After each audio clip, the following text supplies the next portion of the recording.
बंदी छोड़ सतगुरु रामपाल जी महाराज जी की जय हो। परमेश्वर की सभी प्यारी आत्माओं को मुझ पवन दास का सत्साई। आज सभी पुण्यात्माओं का बहुत बहुत आभार और पूर्ण परमेश्वर सतगुरु रामपाल जी महाराज जी के आशीर्वाद से आप सभी पुण्यात्माएं हर बार 8:30 बजे लाइव आ रही हैं और अपने अन्य भगत भाई बहनों को भी जागरूक करने का पुरजोर से काम कर रही हैं।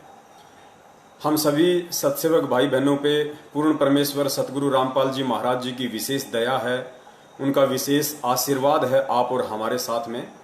जो परमेश्वर ने इतनी बड़ी दया बख्श रखी है, दाता ने इतनी बड़ी मेहर कर रखी है परमात्मा ने कि सतगुरु प्रगट दिवस 8 सितंबर 2020 के संदेशे आप सभी भगत भाई बहनों के माध्यम से परमात्मा घर घर में पहुंचवा रहा है। और सतगुरुदेव जी की प्रत्येक आत्मा अपने अंतःकरण से ये सोचने पर विवश हो रही है, मजबूर हो रही है कि भाई हम जिन्हें परमात्मा कहते हैं फिर हम उनका जन्मदिन कैसे मना सकते हैं। ये तो सारी भक्ति का ही सत्यानाश हो जाएगा। तो पुण्यात्माओं, आप और हमारी जो सेवा बन रही है सतगुरु आशीर्वाद से, परमेश्वर ने जो सेवा आप और हम जैसे तुच्छ जीवों को बख्श रखी है, पुण्यात्मा उस सेवा का कोई वारन पार नहीं है। आज वर्तमान है और वर्तमान में भगवान कभी भी अपने भगत को श्रेय नहीं देता है।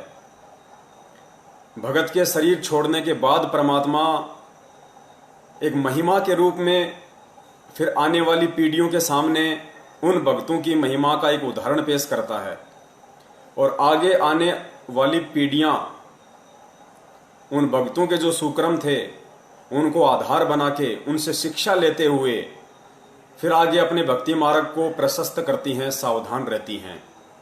जिस प्रकार 650 साल पहले परमेश्वर कबीर साहिब जी काशी में प्रकट हुए थे, उस समय परमेश्वर ने कितने उदाहरण पेश किए।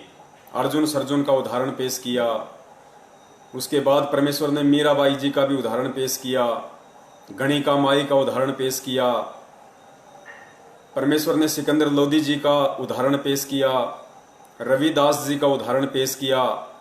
परमेश्वर ने उस समय उन आत्माओं की जो महिमा थी, उन आत्माओं के माध्यम से परमेश्वर ने जो काम करवाए या स्वयं उन आत्माओं का रूप धारण करके परमेश्वर ने जो जो सुक्रम भक्ति मार्ग में किए, पुण्यात्माओं उस समय तो उन आत्माओं को भनक भी नहीं थी कि हम क्या कर रहे हैं।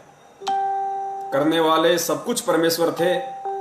उस समय उन आत्माओं को भनक नहीं थी, क्योंकि परमेश्वर को इस बात का पता है, वो अंतर्यामी होता है कि जीव जीव होता है और पीव पीव होता है। पीव यानी परमात्मा और जीव एक आत्मा।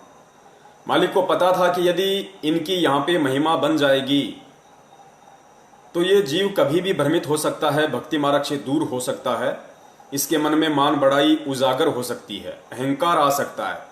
तो परमेश्वर ने उस समय उन आत्माओं के माध्यम से जो जो सुक्रम किए, उन महिमाओं को उस समय वर्णित नहीं किया, लेकिन आज उन आत्माओं के जाने के बाद आज वही उदाहरण आप और हमारे सामने पेश किए जा रहे हैं।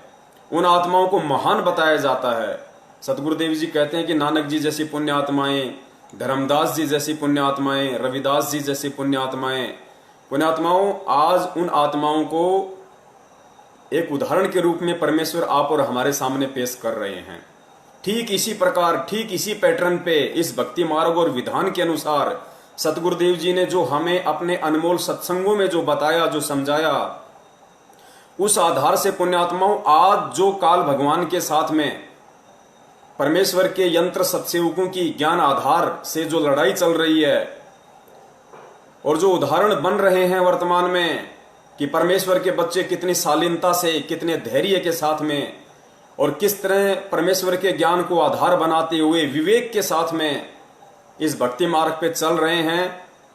सांसारिक और सामाजिक जो परिस्थितियां हैं उनको भी साथ साथ निभा रहे हैं और भक्ति मार्ग में परमेश्वर ने हमें जो सेवा दे रखी है, सुमरण दे रखा है, नित्य नियम आरतियां दे रखी हैं, जो नियम और मर्यादाएं दे रखी हैं, उनका भी साथ साथ हम निर्वाह कर रहे हैं। उनको भी हम तन्मयता के साथ में सतगुरु आशीर्वाद से निभा रहे हैं, उनको पूरा कर रहे हैं।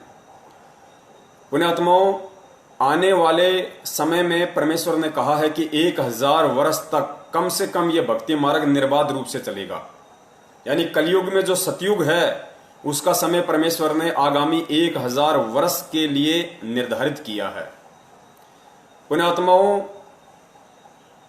आप और हम जीव हैं, हम एक लिमिट समय के लिए यहाँ पे हैं। हमारे श्वासों का लेखा जोखा परमेश्वर ने निर्धारित कर रखा है। कोई 20 साल जिएगा, कोई 25 साल जिएगा, कोई 50 साल जिएगा, तो कोई 70 साल जिएगा। ठीक इसी प्रकार आज जो पूर्ण परमेश्वर कबीर साहिब जी, परम पूज्य सतगुरु रामपाल जी महाराज जी के स्वरूप में 8 सितंबर 1951 से इस पृथ्वी पर प्रकट हैं, विद्यमान हैं। उन्होंने भी काल लोक के विधान के अनुसार कि जो आया है वो जाएगा, उस आधार से उन्होंने भी एक दिन ये जो ओवरकोट है जो अपने तेजपुंज के शरीर के ऊपर उन्होंने डाल रखा है, इसको उतारना पड़ेगा, इस कोट को भी छोड़ना पड़ेगा। तो पुण्यात्माओं, 1000 साल तक जो मार्ग चलेगा, उस समय ना ही तो सतगुरुदेव जी इस वर्तमान शरीर में रहेंगे, क्योंकि ये उन्हें भी छोड़ना पड़ेगा काल लोक के विधान के अनुसार। और आप और हम जैसी पुण्य आत्माओं की तो औकात ही क्या है, हमें भी छोड़ना पड़ेगा। तो पुण्यात्माओं, आगामी जो आत्माएं हैं जो 1000 वर्ष तक बिना सतगुरुदेव जी की, बिना अपने गुरु की उपस्थिति के जो भक्ति करेंगी, पुण्यात्माओं, उन आत्माओं के लिए क्या आधार रहेगा? वो आत्माएं किस चीज को आधार बना के भक्ति करेंगी, कैसे वो दृढ़ होंगी इस भक्ति मार्ग पे? उन आत्माओं को भक्ति मार्ग पे दृढ़ता के साथ बनाए रखने के लिए, उनको टिकाए रखने के लिए आज परमेश्वर संगत में जो घटनाएं घटित करवा रहे हैं, जो उदाहरण आप और हम जैसे सत्सेवकों के माध्यम से परमात्मा बनवा रहे हैं, पुण्यात्माओं, ये जो एग्जाम्पल हैं, ये आगामी 1000 वर्ष तक जो आत्माएं सत्य भक्ति करेंगी, उन आत्माओं के लिए उदाहरण पेश होगा। तो पुण्यात्माओं, हाथ जोड़ के निवेदन है, हम सेवक हैं, और जब हमें इतना परमेश्वर ने तत्व ज्ञान दिया है, हमें इतनी सद्बुद्धि बख्शी, हमें इतनी दिव्य दृष्टि परमात्मा ने बख्शी है इन चीजों को समझने की, तो पुण्यात्माओं, वर्तमान में हमें जो एक्टिंग मिली हुई है, हमें जो रोल मिला हुआ है, हम उसको तन्मयता के साथ में निभाएं, बिल्कुल धैर्य और विवेक के साथ में हम चलें इस भक्ति मार्ग पे। आज यदि हमने जरा सी भी त्रुटि कर डाली तो आने वाली आत्माएं, उनके ऊपर क्या असर पड़ेगा, वो हमारे विषय में क्या सोचेंगी, ये सर्वविदित है। जिस प्रकार आज हम बात बात पर ये बोल देते हैं कि 650 साल पहले उन 64 लाख ने ज्ञान आधार नहीं बनाया, उन 64 लाख भक्तों ने कबीर साहिब को परमात्मा नहीं माना, उन्होंने परमात्मा को जन्म लिया हुआ मान लिया, उनको नीरू नीमा का बेटा मान लिया, जबकि हम ये विचार नहीं करते कि 650 साल पहले वो आत्माएं आप और हम स्वयं ही थी। तो पुण्यात्माओं, आज जैसे हम 650 साल पहले वाली आत्माओं को दोष दे देते हैं, हम उनको निम्न कैटेगरी में शामिल कर देते हैं कि उन्होंने ऐसी गलती कैसे कर दी। अरे परमात्मा ने 120 साल तक इतना ज्ञान समझाया, अरे उस परमात्मा ने तो लीला की थी, रविदास जी से हाथी किराए पे मंगवाया था, अपनी बेटी गणिका से कहा था कि बेटी तू कल सज धज के आना, बोलो जी पिताजी जैसी आपकी आज्ञा। रविदास जी को पीलवान बना दिया, अपनी बेटी को हार श्रृंगार के साथ हाथी पे बैठा दिया, स्वयं वो परमात्मा अपनी बेटी के पीछे बैठ गया, हाथ में एक बोतल ले ली जिसमें गंगा जल था, और अपनी बेटी के कंधे पे हाथ रख लिया, और रविदास जी हाथी को हाँकने लग गए काशी के बाजार से। आज हम कह रहे हैं कि उस समय कैसे बुद्धि नहीं आई, इतना ज्ञान लेने के बाद कैसे उन लोगों ने विचार नहीं किया कि वो परमेश्वर जिसने 120 साल तक इतना ज्ञान दिया, हमने कैसे ये सोच लिया कि वो परमात्मा शराब पिएगा, वो परमात्मा एक वैश्या के साथ में इस तरीके से व्यवहार करेगा। पुण्यात्माओं, वो और कोई नहीं थे, वो आप और हम ही थे। और जो बातें आज हम उन आत्माओं के लिए कर रहे हैं, उस समय जो आत्माएं थीं आप और हमारे में से, आज हम ये सतगुरुदेव जी के द्वारा तत्व ज्ञान लेने के बाद, इस स्तर का ज्ञान लेने के बाद 650 साल पहले वाली आत्माओं को हम कितनी घृणित दृष्टि से देख रहे हैं, हम उनको कितनी मंद बुद्धि और अज्ञानी आत्माओं की दृष्टि से देख रहे हैं। तो कहीं ऐसा ना हो पुण्यात्माओं कि इस पृथ्वी पे 8 सितंबर 1951 के दिन वो पूर्ण ब्रह्म परमेश्वर कबीर साहिब सतगुरु रामपाल जी महाराज जी के रूप में प्रकट है, और 27 वर्षों से सन 1994 से 18 नवंबर सन 2014 तक हमने उनसे जो अनमोल ज्ञान लिया 27 वर्षों तक, कहीं ऐसा ना हो कि वो ज्ञान लेने के बाद 8 सितंबर 2020 के दिन कुछ मनवस लोगों के कहने पे भेड़ चाल में चलते हुए हम उनका जन्मदिन मनाने की महाभूल कर बैठे हैं। जन्मदिन मनाने का मतलब है हम उनको मानुष समझ बैठे हैं, हम उनको जीव समझ बैठे हैं कि संत रामपाल जी महाराज माता जी के गर्भ से बाहर आए हैं, जन्म लिया है।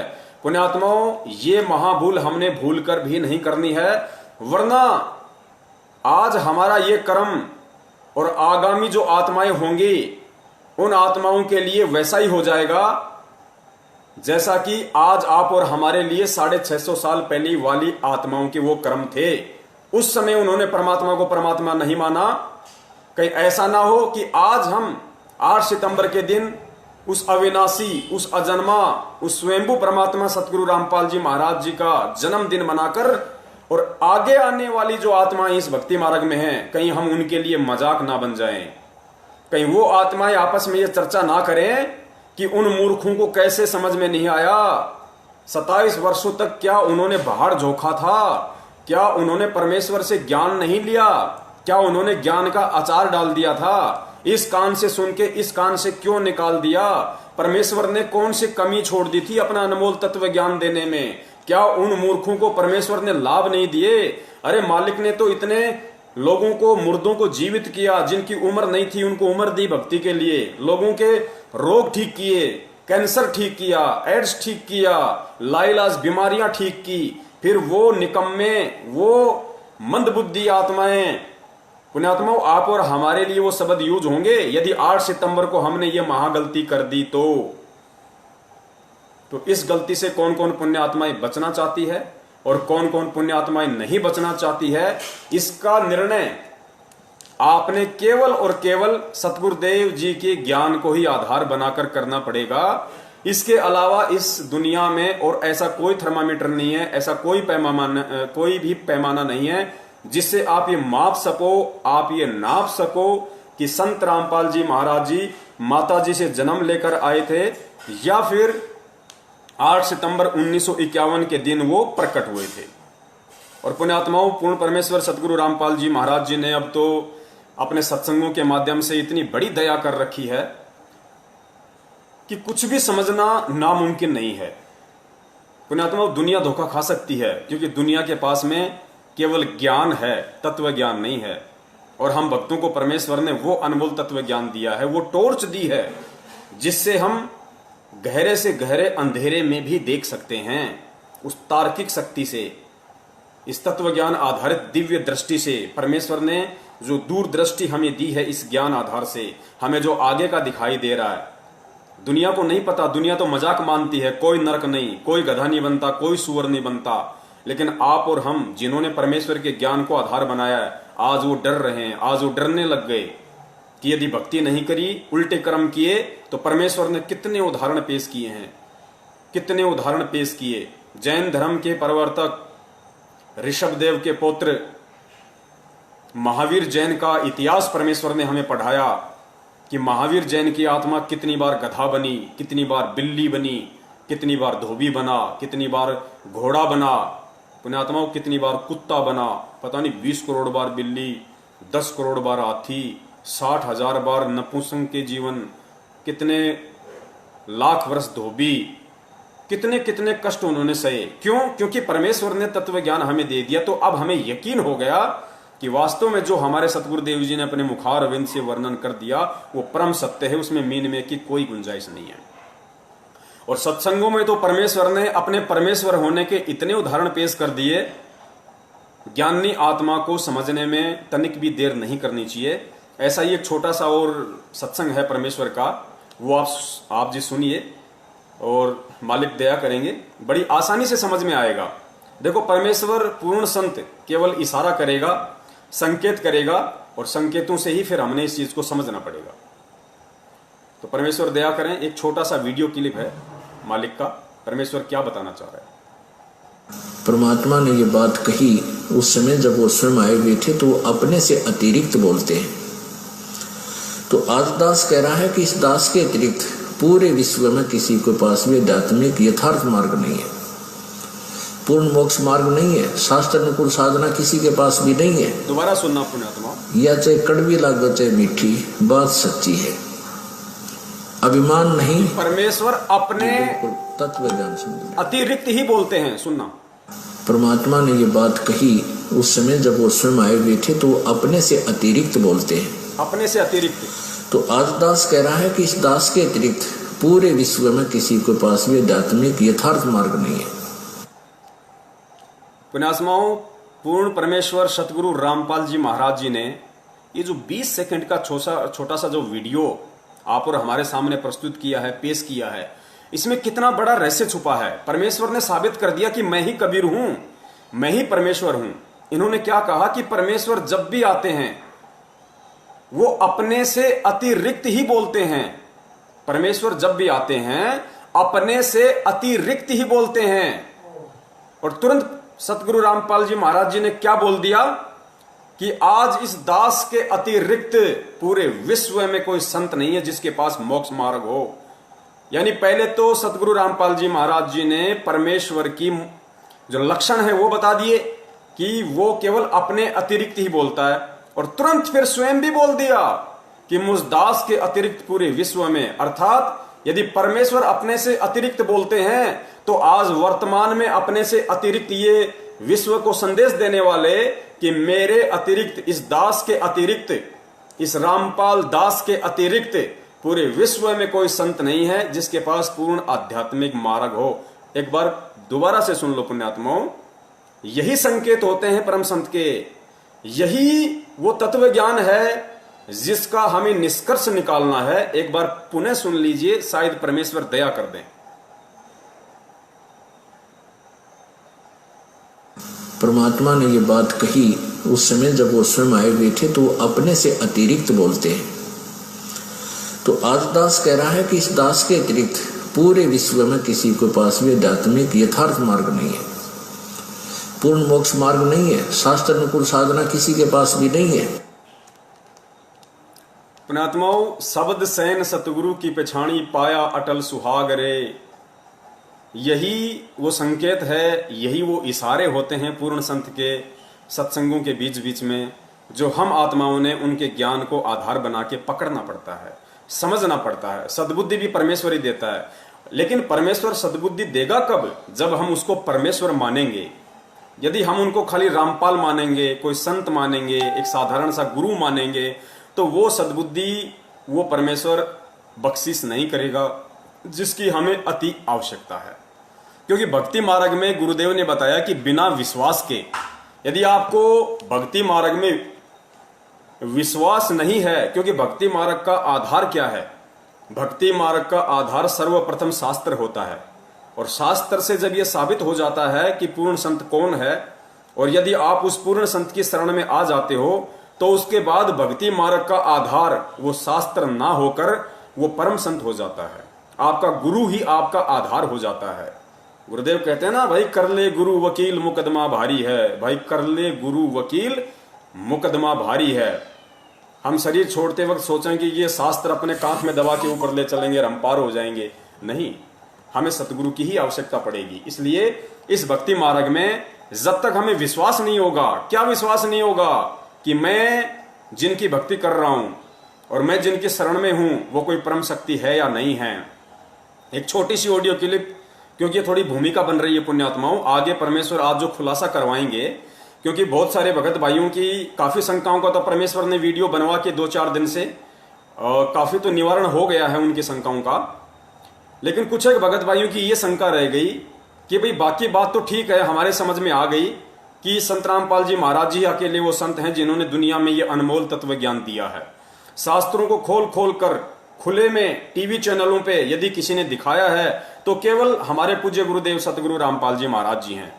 लेकिन हमारे शंका इतनी सी है कि भाई कबीर साहिब जी ने कभी शादी नहीं की, कबीर साहिब जी के कभी बच्चे पैदा नहीं हुए, तो समझ में हमारे ये नहीं आ रहा कि यदि 8 सितंबर 1951 से यदि वो प्रकट हैं, संत रामपाल जी महाराज जी के स्वरूप, उनके शरीर को काम में लेते हुए यदि साक्षात वो कबीर परमेश्वर ही उनके स्वरूप है, उस रूप में है, तो शादी क्यों की? अंजू मंजू वीरेंद्र और मनोज को पैदा क्यों किया? अनारो माई के पति क्यों कहलाए? भी परमेश्वर के तो ये कर्म नहीं होते कि वो शादी करता है, वो बच्चे पैदा करे। अब इस बात को तो हम झुठला भी नहीं सकते, क्योंकि उनके 4 बच्चे भी हैं, उन्होंने शादी भी की है। तो पुण्यात्माओं, आज का ये महत्वपूर्ण विषय होगा और ससबूत परमेश्वर इसको साबित करवा देंगे, आज ही करवा देंगे। हमारा एक भाई था पहले, अब तो वो गुरुद्रोही हो गया। देखो पुण्यात्माओं, आत्मा सब परमात्मा की है, चाहे गुरुद्रोही की हो या चाहे वर्तमान भगत की हो। राग द्वेष हमें ना गुरुद्रोही से करना है, ना हमें किसी जगत वाले से करना है, ना हमें किसी वर्तमान से करना है। तो परमेश्वर ने सिखाया ही नहीं। गुरुद्रोही अपना कर्म भोगेगा, भगत अपना सुक्रम पाएगा। ठीक है, हमें जो मर्यादा जो परमात्मा ने बताई है, गुरुद्रोही से जो बचने के तरीके परमेश्वर ने बताए हैं, हमें उनको अवश्य फॉलो करना है। बाकी राग द्वेष हमें किसी से नहीं करना। तो हमारा जो संजय भाई था वो अभी गुरुद्रोही हो चुका है, पूर्ण रूप से गुरुद्रोही हो चुका है। स्वयं वो जगत गुरु की उपाधि ले चुका है, पूर्ण गुरु की उपाधि ले चुका है, तत्वदर्शी संत की उपाधि ले चुका है वो। और उसी के जैसी कुछ माड़े संस्कार वाली जो आत्माएं हैं वो उसके पीछे लगी हुई हैं, उसको दंडवत प्रणाम कर रही हैं, उसके लिए 56 भोग लगा रही हैं। वो स्वयं 56 भोग लगाता है, बाकी उसका जो झूठा है वो अन्य भगत खा रहे हैं वहां पे हिमाचल में। तो वो भाई कहा करता था कि परमेश्वर साबित करवा देंगे, परमेश्वर साबित करवा देंगे।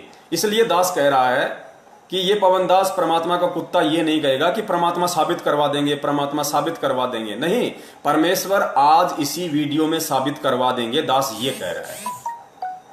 तो भक्ति में विश्वास और कितना जरूरी है परमेश्वर पे। गुरुजी ने कितनी बार सत्संगों में जिक्र किया, बार बार किया कि बिना विश्वास के भक्ति निष्फल है।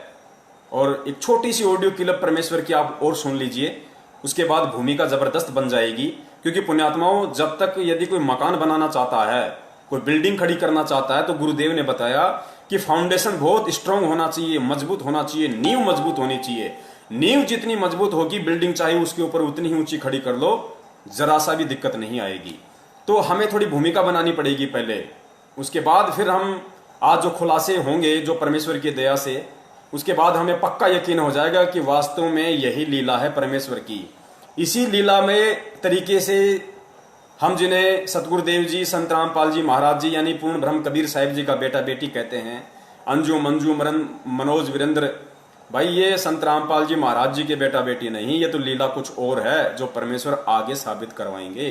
तो ये छोटी सी ऑडियो क्लिप हम और सुने परमेश्वर के मुख कमल से कि भक्ति मार्ग में विश्वास की क्या महत्वता है।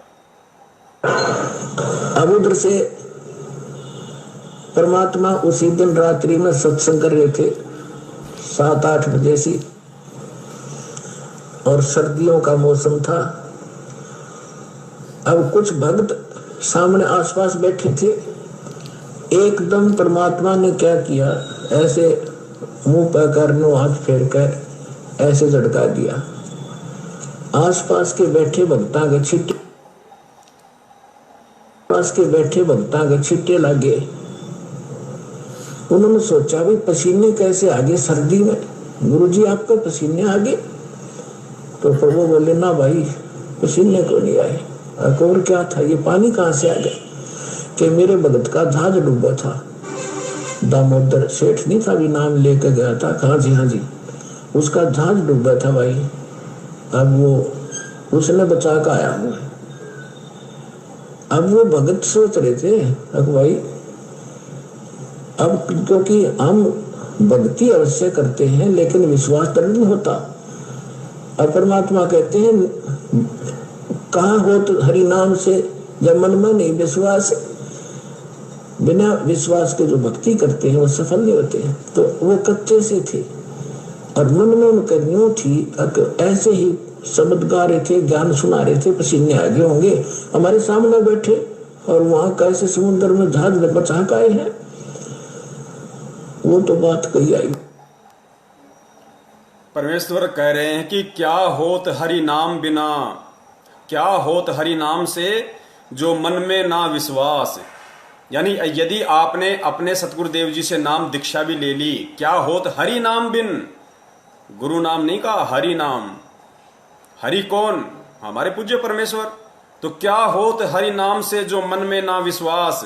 परमेश्वर कहते हैं यदि तुम्हें इतना भी विश्वास नहीं है कि मैं जिसकी भक्ति कर रहा हूं, जिसने मुझे नाम दीक्षा दी है, वो कौन है, वो खाली एक संत है या सारी सृष्टि का रचनहार है, जब तक तुम्हें इतना भी विश्वास नहीं होगा तो उस नाम का कोई यूज नहीं है, चाहे रात दिन उसके रट्टे लगाते रहना। गुरुदेव कहते हैं ठीक है, जैसा करोगे वैसा मिल जाएगा, लेकिन जिस चीज के लिए हम भक्ति कर रहे हैं, जो पापड़ बेल रहे हैं, संघर्ष कर रहे हैं, वो है मोक्ष। मोक्ष नहीं हो पाएगा जब तक हम गुरुदेव पे विश्वास नहीं करेंगे। तो पुण्यात्माओं, ब्लाइंड फेथ की जब जब सतगुरु रामपाल जी महाराज जी बात करते हैं तो ब्लाइंड फेथ के विषय में उन्होंने कहा कि सतगुरु के ऊपर, अपने गुरु के ऊपर, उनके प्रत्येक वचन के ऊपर तुम लोगों ने ब्लाइंड फेथ करना होगा, अंधविश्वास करना होगा। और साथ ही परमेश्वर ने फिर यह भी क्लियर किया कि ब्लाइंड फेथ केवल अपने गुरु के ऊपर ही करना है।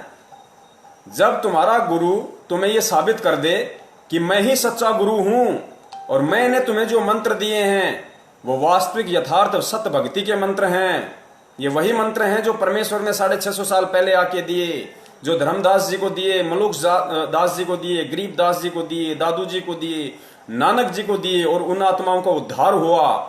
उसके बाद पुण्यात्माओं, हमें ब्लाइंड फेथ केवल और केवल सतगुरु पे करना है, सतगुरु के भाई पे नहीं, सतगुरु की मां पे नहीं, सतगुरु के पापा पे नहीं, सतगुरु के भाई बंधुओं पे नहीं, उनके कोऑर्डिनेटर सिस्टम पे नहीं, केवल सतगुरु के ऊपर। और यही हम लोगों ने सबसे बड़ी मूर्खता की, हम लोगों ने सबसे बड़ा जो धोखा खाया भक्ति मार्ग में वो यही खाया कि सतगुरु पे तो हमें पता नहीं विश्वास हुआ या नहीं हुआ, लेकिन सतगुरु के पीछे जो उनके परिवार वाले थे, जो रिश्तेदार थे, जो एक मैनेजमेंट सिस्टम बना हुआ था, उन लोगों पे हमने आवश्यकता से ज्यादा विश्वास कर दिया। अपनी सर की पगड़ी उतार के उनके चरणों में रख दी हमने। वो ब्लाइंड फेथ हमारा गलत था, हमारा रॉन्ग था। हमें गुरुदेव ने केवल परमेश्वर पे विश्वास करना सिखाया, अपने ऊपर विश्वास करना सिखाया कि अपने गुरु पे ब्लाइंड फेथ करो, गुरु के परिवार पे नहीं। लेकिन हमने गुरु पे कम और परिवार पे ज्यादा विश्वास किया। आज दुर्गतियां हो रही है, संगत में दुर्गतियां, बेमौत मर रहे हैं सारनामी लोग, सतनामी लोग, प्रथम नाम बेमौत मर रहे हैं। इसका मतलब ये नहीं कि यदि आपको नहीं मालूम पड़ रहा तो संगत में दुर्गति नहीं हो रही। संगत में दुर्गतियां हो रही हैं। जिन्होंने परमेश्वर को परमेश्वर नहीं माना, जिन्होंने सतलोक आश्रम मैनेजमेंट हरियाणा के कहने पर राजनीतियां की हैं, आरक्षण बाजियां की हैं, भगत समाज को प्रेरित करके उनका खून निकलवाया है, वो खून फिर प्राइवेट संस्थाओं को ऊंचे पैसों में बेचा गया है, व्यापार किया गया उनके खून का, गुरु की आड़ में, रक्तदान की आड़ में, और फिर सारनाम की आड़ में कितने भक्तों को मूर्ख बनाया गया कि कितने भगत उनके चक्कर में आके परमेश्वर से दूर हुए हैं। तो पुण्यात्मा, ब्लाइंड फेथ हमें केवल परमेश्वर पे करना है। और यही महागलती 8 सितंबर 2020 को हजारों की संख्या में लोग करने जा रहे हैं, हजारों की संख्या में। और परमेश्वर बार बार अपने सत्सेवक बच्चों को निमित्त बना रहे हैं कि वो गलतियां करने से मेरे बच्चे बचें। तो पुण्यात्माओं, अब हम आगे बढ़ते हैं। एक छोटा सा वीडियो परम पूज्य सतगुरु रामपाल जी महाराज जी का, उनके मुखारविंद से एक अनमोल वचन। ये वीडियो आप सुनोगे पुण्यात्माओं, आपकी आत्मा गदगद हो जाएगी कि परमेश्वर ने स्पष्ट संकेत दे दिया, खुलकर संकेत दे दिया। इस वीडियो में आप ये ना समझना कि इससे पहले कबीर साहिब जी का प्रकरण चल रहा था और उस आधार से परमात्मा अपने ऊपर लेके कह रहे हैं। नहीं, इस वीडियो में परमेश्वर ने अपने आप को जनाते हुए कि मैं ही कबीर हूं, मैं ही परमात्मा हूं, स्पष्ट रूप से वो नहीं बोल पा रहे अपने विधान के अनुसार, काल भगवान को दिए गए वचन के अनुसार, लेकिन पुण्यात्माओं उन्होंने स्पष्ट बोलने में कोई कमी भी नहीं छोड़ी इस छोटे से वीडियो में, 1.5 मिनट के वीडियो में। और परमेश्वर की जो आत्माएं होंगी वो तुरंत पकड़ जाएंगी इस बात को कि सतगुरु रामपाल जी महाराज जी के रूप में हमारे सामने कौन प्रकट है, कौन उपस्थित है। और 8 सितंबर को हम उनका जन्मदिन मनाकर कितनी बड़ी महाभूल अपने जीवन की करने जा रहे हैं। सुनिए परमेश्वर के मुखारविंद से, एक एक शब्द को ध्यान से सुनना पुण्यात्माओं, एक एक शब्द को। ये काल का लोक है। और यहाँ क्या हाल है प्राणी का, एक रोटी के लिए सारा जीवन भटका मर जाता है और पूरा नहीं पटता इसका। और उसके साथ साथ फिर 36 टेंशन और ला रखी इसने। तो ये इतना दुखी क्यों कर रहा है आपको? ये इसलिए कर रहा है कि तुम मेरे बच्चे हो। और इसने वहां गलती करी थी और साथ करी थी तुमने। अब आप मुझे बुरे नहीं लगते? जैसे सेब विक्रेता एक सेब बेचनिया सेब रखा टोकरी में और उसमें 1 2 4 सेब अगर खराब हो जाती है तो उसका कितना दिल दुख है, कितनी कीमती है। लेकिन उन सेबों को, उन ठीक से खराब सेबों को स्वस्थ सेबों में नहीं रख सकता, उसकी मजबूरी है कि वो भी खराब हो जाएंगी। तो तुम खराब सेब होगी थी और तुमको वहां से निकालना मेरी मजबूरी थी ना, तुम ओरा न भी बिगाड़ो। इसलिए तुम्हें फेंकना पड़ा कुर्डियों पे, या कुर्डी है या सड़ रहे हो। और अब भी मुझे, अब वो एक उदाहरण है, लेकिन आत्मा और सेब में इतना अंतर है कि तुम्हारे अंदर मलिनता आ गई थी, अब यहाँ भट्ट में तुम जल रहे हो। अब तुम्हें ज्ञान देकर और सच्चाई बताकर मैं फिर आपको वापस ले जाना चाहता हूँ और ऐसा मंत्र दूंगा तुम फिर से उसी स्थिति में आ जाओगे, ऐसे भक्ति युक्त हो जाओगे। पुण्यात्माओं, परम पूज्य परमेश्वर सतगुरु रामपाल जी महाराज जी ने इस छोटे से वीडियो में 3 पॉइंट बोल के सीधे सीधे अपने ऊपर लेकर ये स्पष्ट कर दिया, ये साबित कर दिया कि मैं ही कबीर हूं। शुरुआत में परमेश्वर ने कहा कि तुम मेरे बच्चे हो, जबकि परमेश्वर तो एक आम भगत की भूमिका भी कर रहे हैं, संत की भूमिका भी कर रहे हैं। कई बार सत्संगों में परमेश्वर कहते हैं कि हम सब काल के लोक में आ गए, हम सब इसके ऊपर आसक्त हो गए, हम सब भ्रमित हो गए। और आज स्पष्ट कर रहे हैं कि तुम मेरे बच्चे हो, अपने तरफ इशारा करके। फिर कहते हैं, फिर दूसरा परमेश्वर ने बताया कि सतलोक से तुम्हें निकालना मेरी मजबूरी हो गई। ये नहीं कह रहे कि कबीर जी की मजबूरी हो गई, स्पष्ट बोल गए परमेश्वर कि तुम्हें काल वहां सतलोक से निकालना, तुम्हारे अंदर मलिनता आ गई थी तो तुम्हें निकालना मेरी मजबूरी हो गई। और तीसरी बार कह रहे हैं कि मैं तुम्हें अब वापस लेने के लिए आया हूं। बच्चों, मैं तुम्हें वापस लेने के लिए आया हूं। पुण्यात्माओं, और संकेत होते क्या हैं? संकेत यही तो होते हैं। अब इससे ज्यादा गूढ़ संकेत परमेश्वर देंगे तो हम समझ ही नहीं पाएंगे, क्योंकि हमारी बुद्धि वहां तक काम ही नहीं करेगी। पुण्यात्माओं, हम जीव हैं, जीव, चाहे यहां कोई राष्ट्रपति हो, चाहे प्रधानमंत्री हो, और जीव की सोच, जीव की मेमोरी केवल कुछ MB की है, 1 या 2 MB बड़ी मुश्किल से। यहां का जो बड़े सा बड़ा, जो हम विद्वान समझते हैं, जिसको वैज्ञानिक समझते हैं, साइंटिस्ट समझते हैं, जिसने बड़े से बड़े आविष्कार किए हैं, उसकी बुद्धि केवल कुछ MB की है।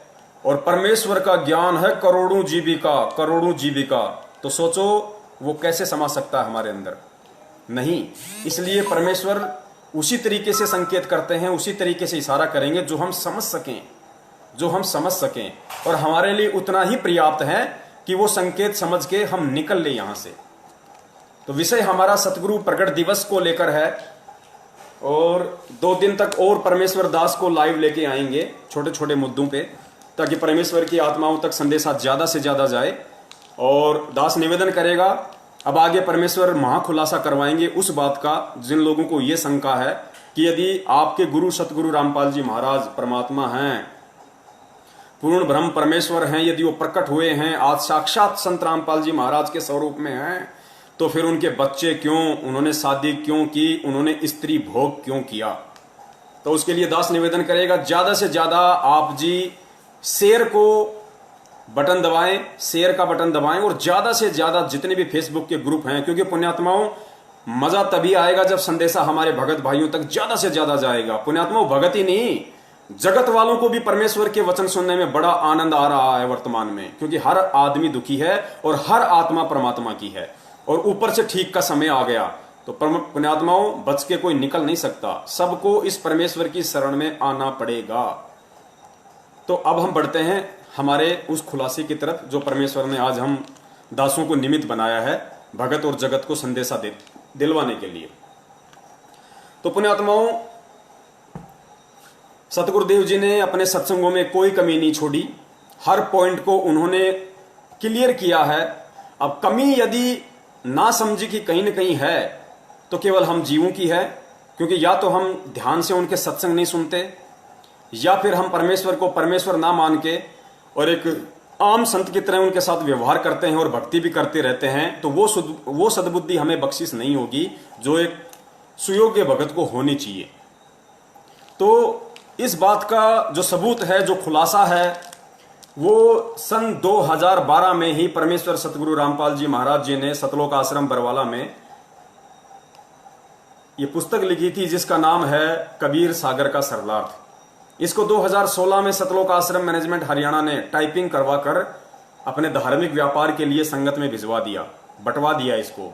लेकिन और कहा कि सन 2016 में एक लेटर निकाला इन लोगों ने कि संत रामपाल जी महाराज जी ने हिसार जेल से लिख के भेजा है 400 पेज का कबीर सागर, जबकि इसकी भूमिका में लिखा हुआ है, आप पढ़ना पुण्यात्माओं, दास इतना नहीं पढ़ा पाएगा आपको सारा, क्योंकि समय का अभाव है, इंटरनेट का भी अभाव है, दास के पास इतना नेट नहीं है। इसकी भूमिका में लिखा हुआ है, सतगुरु रामपाल जी महाराज जी स्वयं कह रहे हैं कि इस दास ने मात्र 2 महीने के अंदर अंदर पूरे कबीर सागर को पढ़ा, उसका निष्कर्ष निकाला, और पूरा निष्कर्ष निकाल के मात्र 2 महीने के अंदर अंदर सन 2012 में इस कबीर सागर को लिपिबद्ध कर दिया था। मैनेजमेंट ने तो केवल इसको टाइप करवाया, टाइप, और कुछ मिलावट भी कर रखी है, वो भी आपको बताएंगे, वैसे तो वीडियो बने हुए हैं उसके ऊपर।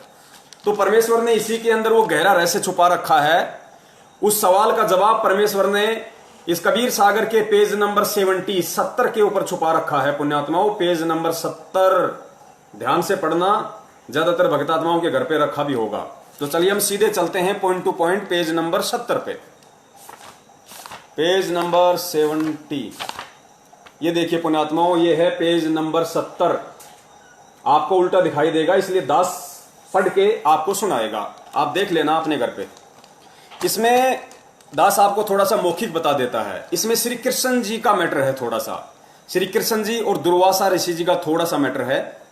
और मैटर ये है कि परमेश्वर ने ये जो अनमोल कथा इस कबीर सागर के पेज नंबर 70 पे लिपिबद्ध की है, इसका बहुत बड़ा रहस्य था। और पुण्यात्मा, जब तक ठीक का समय नहीं आएगा, जब तक किसी भी चीज को बताने का, किसी भी चीज को वायरल करने का ठीक का समय नहीं आएगा, तब तक ना ही तो उस चीज को परमेश्वर बताता है और ना ही उस चीज को बताने के लिए और उस चीज को समझने के लिए अपने किसी भगत को सद्बुद्धि देता है। जब ठीक का समय आएगा तो परमात्मा भैसाराम से भी वेद मंत्र बुलवा देगा, वो इतना समर्थ है। तो दास की और मेरे जितने भी सत्सेवक भाई बहन हैं, उनकी कोई औकात नहीं है कि हम आप लोगों को इस वक्त ये संदेश दे सकें। हमारी स्थिति तो उस गधे के जैसी है जिसके विषय में कहा जाता है कि अल्लाह मेहरबान तो गधा पहलवान। तो हमारे ऊपर तो हमारे पूर्ण ब्रह्म परमेश्वर, वो अल्लाह, वो सतगुरु रामपाल जी महाराज जी मेहर है, उनकी मेहर है, वो मेहरबान है, जो हम जैसे गधों को पहलवान बना के संगत में छोड़ रखा है और अपने भगत भाई बहनों तक संदेशे जा रहे हैं। तो इसमें जो प्रकरण है वो दुर्वासा ऋषि और श्री कृष्ण जी को लेकर है। दास थोड़ा सा मौखिक बता देता है, फिर आपको ये पढ़कर भी बता देगा ताकि आपको और अच्छे से समझ में आए। तो परमेश्वर ने इसमें लिखा है, चलो पहले दास आपको पढ़ के बता देता है पुण्यात्माओं। श्री कृष्ण जति और दुर्वासा निराहारी थे। श्री कृष्ण जी जति पुण्यात्माओं, इसी कबीर सागर के पेज नंबर 70 पे परमेश्वर ने 2 प्रकार के जति बताए। एक जति वो होता है जो कभी स्त्री भोग नहीं करता, और दूसरा जति वो होता है जो सिवाय अपनी औरत के अन्य किसी के साथ भोग नहीं करता है। 2 प्रकार के परमेश्वर ने जति बताए हैं पुण्यात्माओं। अंतर्यामी परमेश्वर को मालूम था इस बात का कि दुनिया तो बहुत देरी से समझेगी, मेरे से नाम उपदेशी जो भगत हैं उनके 2 ग्रुप बनेंगे, ए और बी, सत्सेवक और मैनेजमेंट, और आपस में उनका इन बातों पे तर्क वितर्क होगा, वाद विवाद होगा। तो अंतर्यामी परमेश्वर ने 2012 में ही ये महत्वपूर्ण उदाहरण प्रस्तुत करके छोड़ दिया था कि जब ठीक का समय आएगा तो एक भाई दूसरे भाई को समझाने के लिए मेरे द्वारा लिपिबद्ध इस कहानी का उपयोग करेगा। वो अंतर्यामी परमेश्वर है पुण्यात्माओं। श्री कृष्ण जति और दुर्वासा निराहारी थे। निराहारी वो होता है जो आहार नहीं करता, जो भोजन के ऊपर आश्रित नहीं होता, जो अन्न के ऊपर आश्रित नहीं होता, उसको निराहारी कहते हैं। गुरुदेव ने बताया। कबीर जी ने कहा कि हे धर्मदास, आप जी को पता है कि श्री कृष्ण जी की 8 स्त्रियां तो वे थी जिनसे उन्होंने विवाह किया था। 16,000 वे स्त्रियां थीं जिनको एक राजा से युद्ध करके छीन कर लाए थे, तथा अन्य जो मथुरा वृंदावन की गोपियां थीं, इन सब के साथ श्री कृष्ण जी ने भोग विलास और कोष्टक में लिखा हुआ सेक्स करते थे। एक दुर्वासा ऋषि थे, वे निराहार रहते थे। दिन में केवल 1 दिन का दूब घास का खाते थे। दूब को ध्रुवा भी कहते हैं। केवल दूब के घास मात्र तिनके पर आधारित रहने के कारण ऋषि का नाम दुर्वासा प्रसिद्ध हुआ। एक समय कुछ गोपियों को दुर्वासा ऋषि के दर्शन करने की इच्छा हुई, परंतु दुर्वासा ऋषि का आश्रम यमुना नदी के उस पार था। गोपियों ने श्री कृष्ण जी से दुर्वासा ऋषि के दर्शन करने तथा उनको भोजन करवाकर साधु भोज का पुण्य लेने की इच्छा व्यक्त की। श्री कृष्ण जी ने कहा कि बहुत अच्छा उद्देश्य है, जाओ। गोपियों ने समस्या बताई कि भगवान, यमुना नदी में अथाह जल बह रहा है, कैसे पार करेंगी। श्री कृष्ण जी ने कहा कि तुम जमुना नदी के किनारे खड़ी होकर यह शब्द कहना कि हे जमुना, पुण्यात्माओं ध्यान से सुनना, ये बहुत बड़ा प्रकरण है, बहुत बड़ा, परमेश्वर को परमेश्वर साबित करेगा ये प्रकरण, कि परमेश्वर के ना बच्चे हैं जिन्हें आप अंजू, मंजू, मनोज, वीरेंद्र, इन चारों को जिन्हें आप सतगुरु रामपाल जी महाराज जी का बेटा बेटी समझ रहे हैं, ये उनके बेटा बेटी नहीं है। ये किस आत्मा के बेटा बेटी हैं और किस विधि से, किस लीलामय तरीके से ये परमेश्वर से उत्पन्न हुए हैं, सर्जन हुए हैं, ये साबित होगा आज। श्री कृष्ण जी ने कहा कि तुम जमुना नदी के किनारे खड़ी होकर यह शब्द कहना कि हे जमुना दरिया, यदि श्री कृष्ण जति हैं, जति यानी जिन्होंने भोग विलास नहीं किया, यदि श्री कृष्ण जति हैं और हमारे साथ भोग विलास नहीं किया तो हमें रास्ता दे दो। जब वापस आओ तो जमुना के किनारे कहना कि हे जमुना दरिया, यदि दुर्वासा ऋषि पवन आहारी हैं तो हमें रास्ता दे दो। सैकड़ों गोपियां भोजन के थाल लेकर चली। यमुना नदी के किनारे जब ये शब्द बोले कि यदि श्री कृष्ण गोपाल जति हैं और हमारे साथ भोग विलास यानी सेक्स नहीं किया है, फिर यहां परमेश्वर ने कोष्टक में जति क्या होता है उसका एग्जाम्पल दे रखा है। जति 2 प्रकार के होते हैं। एक तो जिसने कभी स्त्री भोग नहीं किया हो, पुण्यात्मा ध्यान रखना, सतगुरुदेव जी के ऊपर यही जति वाला उदाहरण पेश होगा आगे। एक जति वो होता है जिसने कभी भी स्त्री भोग नहीं किया हो। दूसरा जिसने अपनी पत्नी के अतिरिक्त अन्य स्त्री से कभी मिलन नहीं किया हो। तो हमें रास्ता दे दो। उसी समय जमुना नदी का पानी घुटनों तक आ गया, इतना गहरा रह गया। सब गोपियां नदी पार कर गई। फिर से जमुना दरिया किनारों तक भरकर बहने लगी। गोपियों ने जमुना पार करते ही वापस जमुना उसी वेग से बहने लगी। यह देखकर सभी गोपियों ने विचार किया, पुण्यात्मा देखना गोपियों ने क्या विचार किया।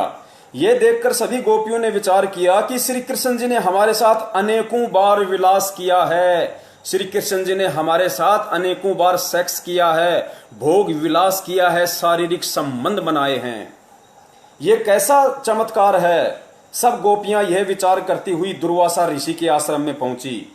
ऋषि दुर्वासा के सामने भोजन का थाल रखकर भोजन खाने की प्रार्थना की।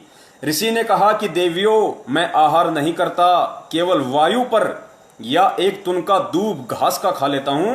उपस्थित सर्व भक्तों ने यही बताया। तब गोपियों ने कहा कि ऋषि जी, हम बड़ी श्रद्धा के साथ भोजन बनाकर लाई हैं, आप भोग नहीं लगाओगे तो हमारा दिल टूट जाएगा। यह कहकर बार बार विनय करने लगी। तब ऋषि दुर्वासा जी ने सबका भोजन सारा का सारा खा लिया। गोपियों को आश्चर्य भी हुआ और अपने भोजन को खाने से मिलने वाले पुण्य से खुशी भी हुई और अपने गांव को चल पड़ी। यमुना दरिया पर आकर उनको याद आया कि क्या शब्द कहना है। उन्होंने कहा कि हे जमुना दरिया, यदि दुर्वासा जी पवन आहारी हैं, जो केवल वायु पर आधारित हैं, भोजन नहीं करते हैं, यदि दुर्वासा जी पवन आहारी हैं तो हमें रास्ता दे दो। उसी समय जमुना दरिया का पानी घुटनों तक रह गया। सभी गोपियां दरिया पार कर गई। फिर से यमुना दरिया उसी तरह भरकर वेग में बहने लगी। श्री कृष्ण जी ने गोपियों से पूछा, कहो कैसा रहा सफर। सब गोपियां मुस्कुराकर अपने अपने घर चली गई और बोली, आपको सब पता है। संत गरीबदास जी गांव छुड़ानी जिला जजर हरियाणा वाले को परमेश्वर कबीर जी ऐसे ही मिले थे जैसे सेठ धर्मदास जी को मिले थे। उनको भी सतलोक ले जाकर वापस छोड़ा था, उनको भी तत्व ज्ञान बताया था, उनका ज्ञान योग खोला था। संत गरीबदास जी ने अपनी अमृतवाणी में कहा है, पुण्यात्माओं, ये श्री कृष्ण जी की कथा का जिक्र आज से 300 साल पहले बंदी छोड़ गरीबदास जी महाराज जी ने भी अपने सदग्रंथ साहिब में लिपिबद्ध कर दिया था। केवल आज आप और हम इस बिचली पीढ़ी वाली पुण्यात्माओं के लिए, ताकि उनको अपने सतगुरुदेव जी में साक्षात कबीर भगवान के दर्शन हो, उनको अपने गुरु में किसी भी प्रकार का कोई मीन मेख दिखाई ना दें, उनके मन में यह तनिक भी शंका और भ्रम पैदा ना हो, ना कोई कर सके इस दुनिया में कि मेरा गुरु कबीर नहीं है, मेरा गुरु तो साक्षात ही कबीर है। 350 साल पहले गरीबदास जी महाराज जी ने भी सतग्रंथ साहिब में लिपिबद्ध कर दिया। और आज पूर्ण परमेश्वर सतगुरु रामपाल जी महाराज जी ने, जिन्होंने कबीर साहिब जी की भी भूमिका निभाई, आदरणीय गरीबदास जी महाराज जी की भी जिन्होंने भूमिका निभाई, और आज स्वयं साक्षात प्रकट हैं, उन्होंने भी इस कबीर सागर के सरलार्थ पेज नंबर 70 पे भी इस बात को लिपिबद्ध कर दिया, सिर्फ आप और हम जैसी अंध पुण्यात्माओं की आंखें खोलने के लिए। तो आदरणीय गरीबदास जी महाराज जी ने क्या लिखा है? गरीब कृष्ण गोपी का भोग कर, गरीबदास जी महाराज जी कह रहे हैं कि गरीब कृष्ण गोपी का भोग कर, श्री कृष्ण ने गोपिकाओं का भोग करके, उनके साथ भोग विलास करके, सेक्स करके भी, गरीब श्री कृष्ण गोपी का भोग कर फेर जति कहाया, जाकी गति पाई नहीं ऐसे त्रिभुवन राया। परमेश्वर ने साबित किया है कि श्री कृष्ण जी पुण्यात्माओं एक 3 लोक का एक विभागीय मंत्री भी नहीं कह सकते, क्योंकि जिस रूप में वो सर्जन थे वो श्री कृष्ण जी रूप में सर्जन थे। विभागीय मंत्री उनको श्री विष्णु रूप में कह सकते हैं। श्री कृष्ण जी जो श्री विष्णु जी के अंश अवतार थे, या काल भगवान के भी आप उनको अंश अवतार बोल सकते हैं, क्योंकि उन्हीं की प्रेरणा से ये सब काम होते हैं यहाँ पे काल लोक में। श्री कृष्ण जी ने गोपिकाओं के साथ, पुण्यात्माओं, वृंदावन की गोपिकाएं और उसके अतिरिक्त 16,000 वो औरतें जिनको वो एक राजा से युद्ध कर छीन कर लेके आए थे, उसके बाद भी परमेश्वर क्या कह रहे हैं कि गरीब श्री कृष्ण गोपी का भोग कर फेर जति कहाया। वो जति कहाए, जति जाकी गति पाई नहीं ऐसे त्रिभुवन राया। भावार्थ, श्री कृष्ण जी की रुचि स्त्री भोग करने की नहीं थी, यह कोई पूर्व संस्कार था, उनका निर्वाह किया था। श्री कृष्ण जी विद्वान थे, जानबूझकर विलास करना उनका उद्देश्य नहीं था।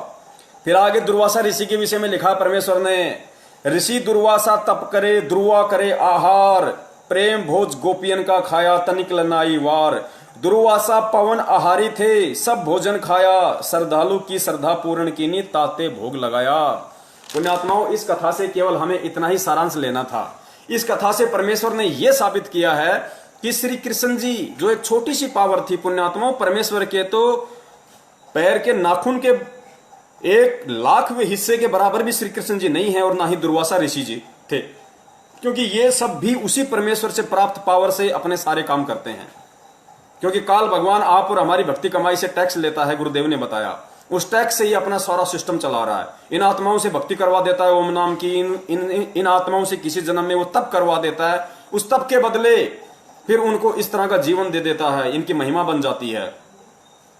तो श्री कृष्ण जी जो एक छोटी सी पावर थी, पुण्यात्माओं, जब वो 16,000 औरतों के साथ में और वृंदावन की गोपियों के साथ में अनेकों बार भोग विलास करके भी जति कहला सकते हैं, तो फिर हमारे पूज्य परमेश्वर सतगुरु रामपाल जी महाराज जी तो स्वयं साक्षात पूर्ण ब्रह्म कबीर साहिब हैं, फिर वो जति क्यों नहीं कहला सकते? पुण्यात्माओं, श्री कृष्ण जी ने 16,000 औरतों के साथ भोग विलास किया था, गोपियों के साथ भोग विलास किया था, और उनके भोग विलास करने से उनके पुत्र भी उत्पन्न हुए, बेटे बेटियां भी उत्पन्न हुई। उन गोपियों को, उन 16,000 रानियों को पुत्र पुत्रों की भी प्राप्ति हुई। तो ये विचारणीय विषय है कि उन गोपियों की जो संतान थी, उनका बाप कौन कहलाया, उनका पिता कौन कहलाया, बिना भोग बिना सेक्स के वो बच्चे कैसे उत्पन्न हुए। उसके बाद भी आदरणीय गरीबदास जी महाराज जी ने उनको जति की संज्ञा दी है, सिर्फ और सिर्फ इसलिए कि इस कलयुग की बिचली पीढ़ी में जब भगत समाज के सामने ये सवाल खड़ा होगा, ये प्रश्न खड़ा होगा कि संत रामपाल जी महाराज जी ने तो शादी की है, स्त्री भोग किया है, उनके तो बच्चे हुए हैं, फिर वो परमात्मा कैसे हैं, तो उसका जवाब ये श्री कृष्ण जी की कथा है। जब उस पूर्ण परमेश्वर कबीर साहिब का एक अदना सा बच्चा श्री कृष्ण और 16,000 औरतों के साथ में भोग विलास करके जति कहला सकता है, तो पूर्ण परमेश्वर के पास में तो अनेकों तरीके हैं, अनेकों तरीके। पुण्यात्माओं, पूर्ण परमेश्वर कबीर साहिब अनंत कलाओं के भगवान हैं, अनंत कलाओं के भगवान। उन्हें भोग करने की क्या आवश्यकता पुण्यात्माओं। लेकिन लीलावश वो कुछ भी कर लेते हैं। असंभव परमेश्वर के लिए कुछ भी नहीं है पुण्यात्माओं। परमेश्वर तो परमेश्वर होता है, उनके तो ना कोई लिंग होता है ना कोई योनि होती है। लेकिन 650 साल पहले जब परमेश्वर आए, शिशु रूप में प्रकट हुए, तो उनको भी पुरुष इंद्री थी।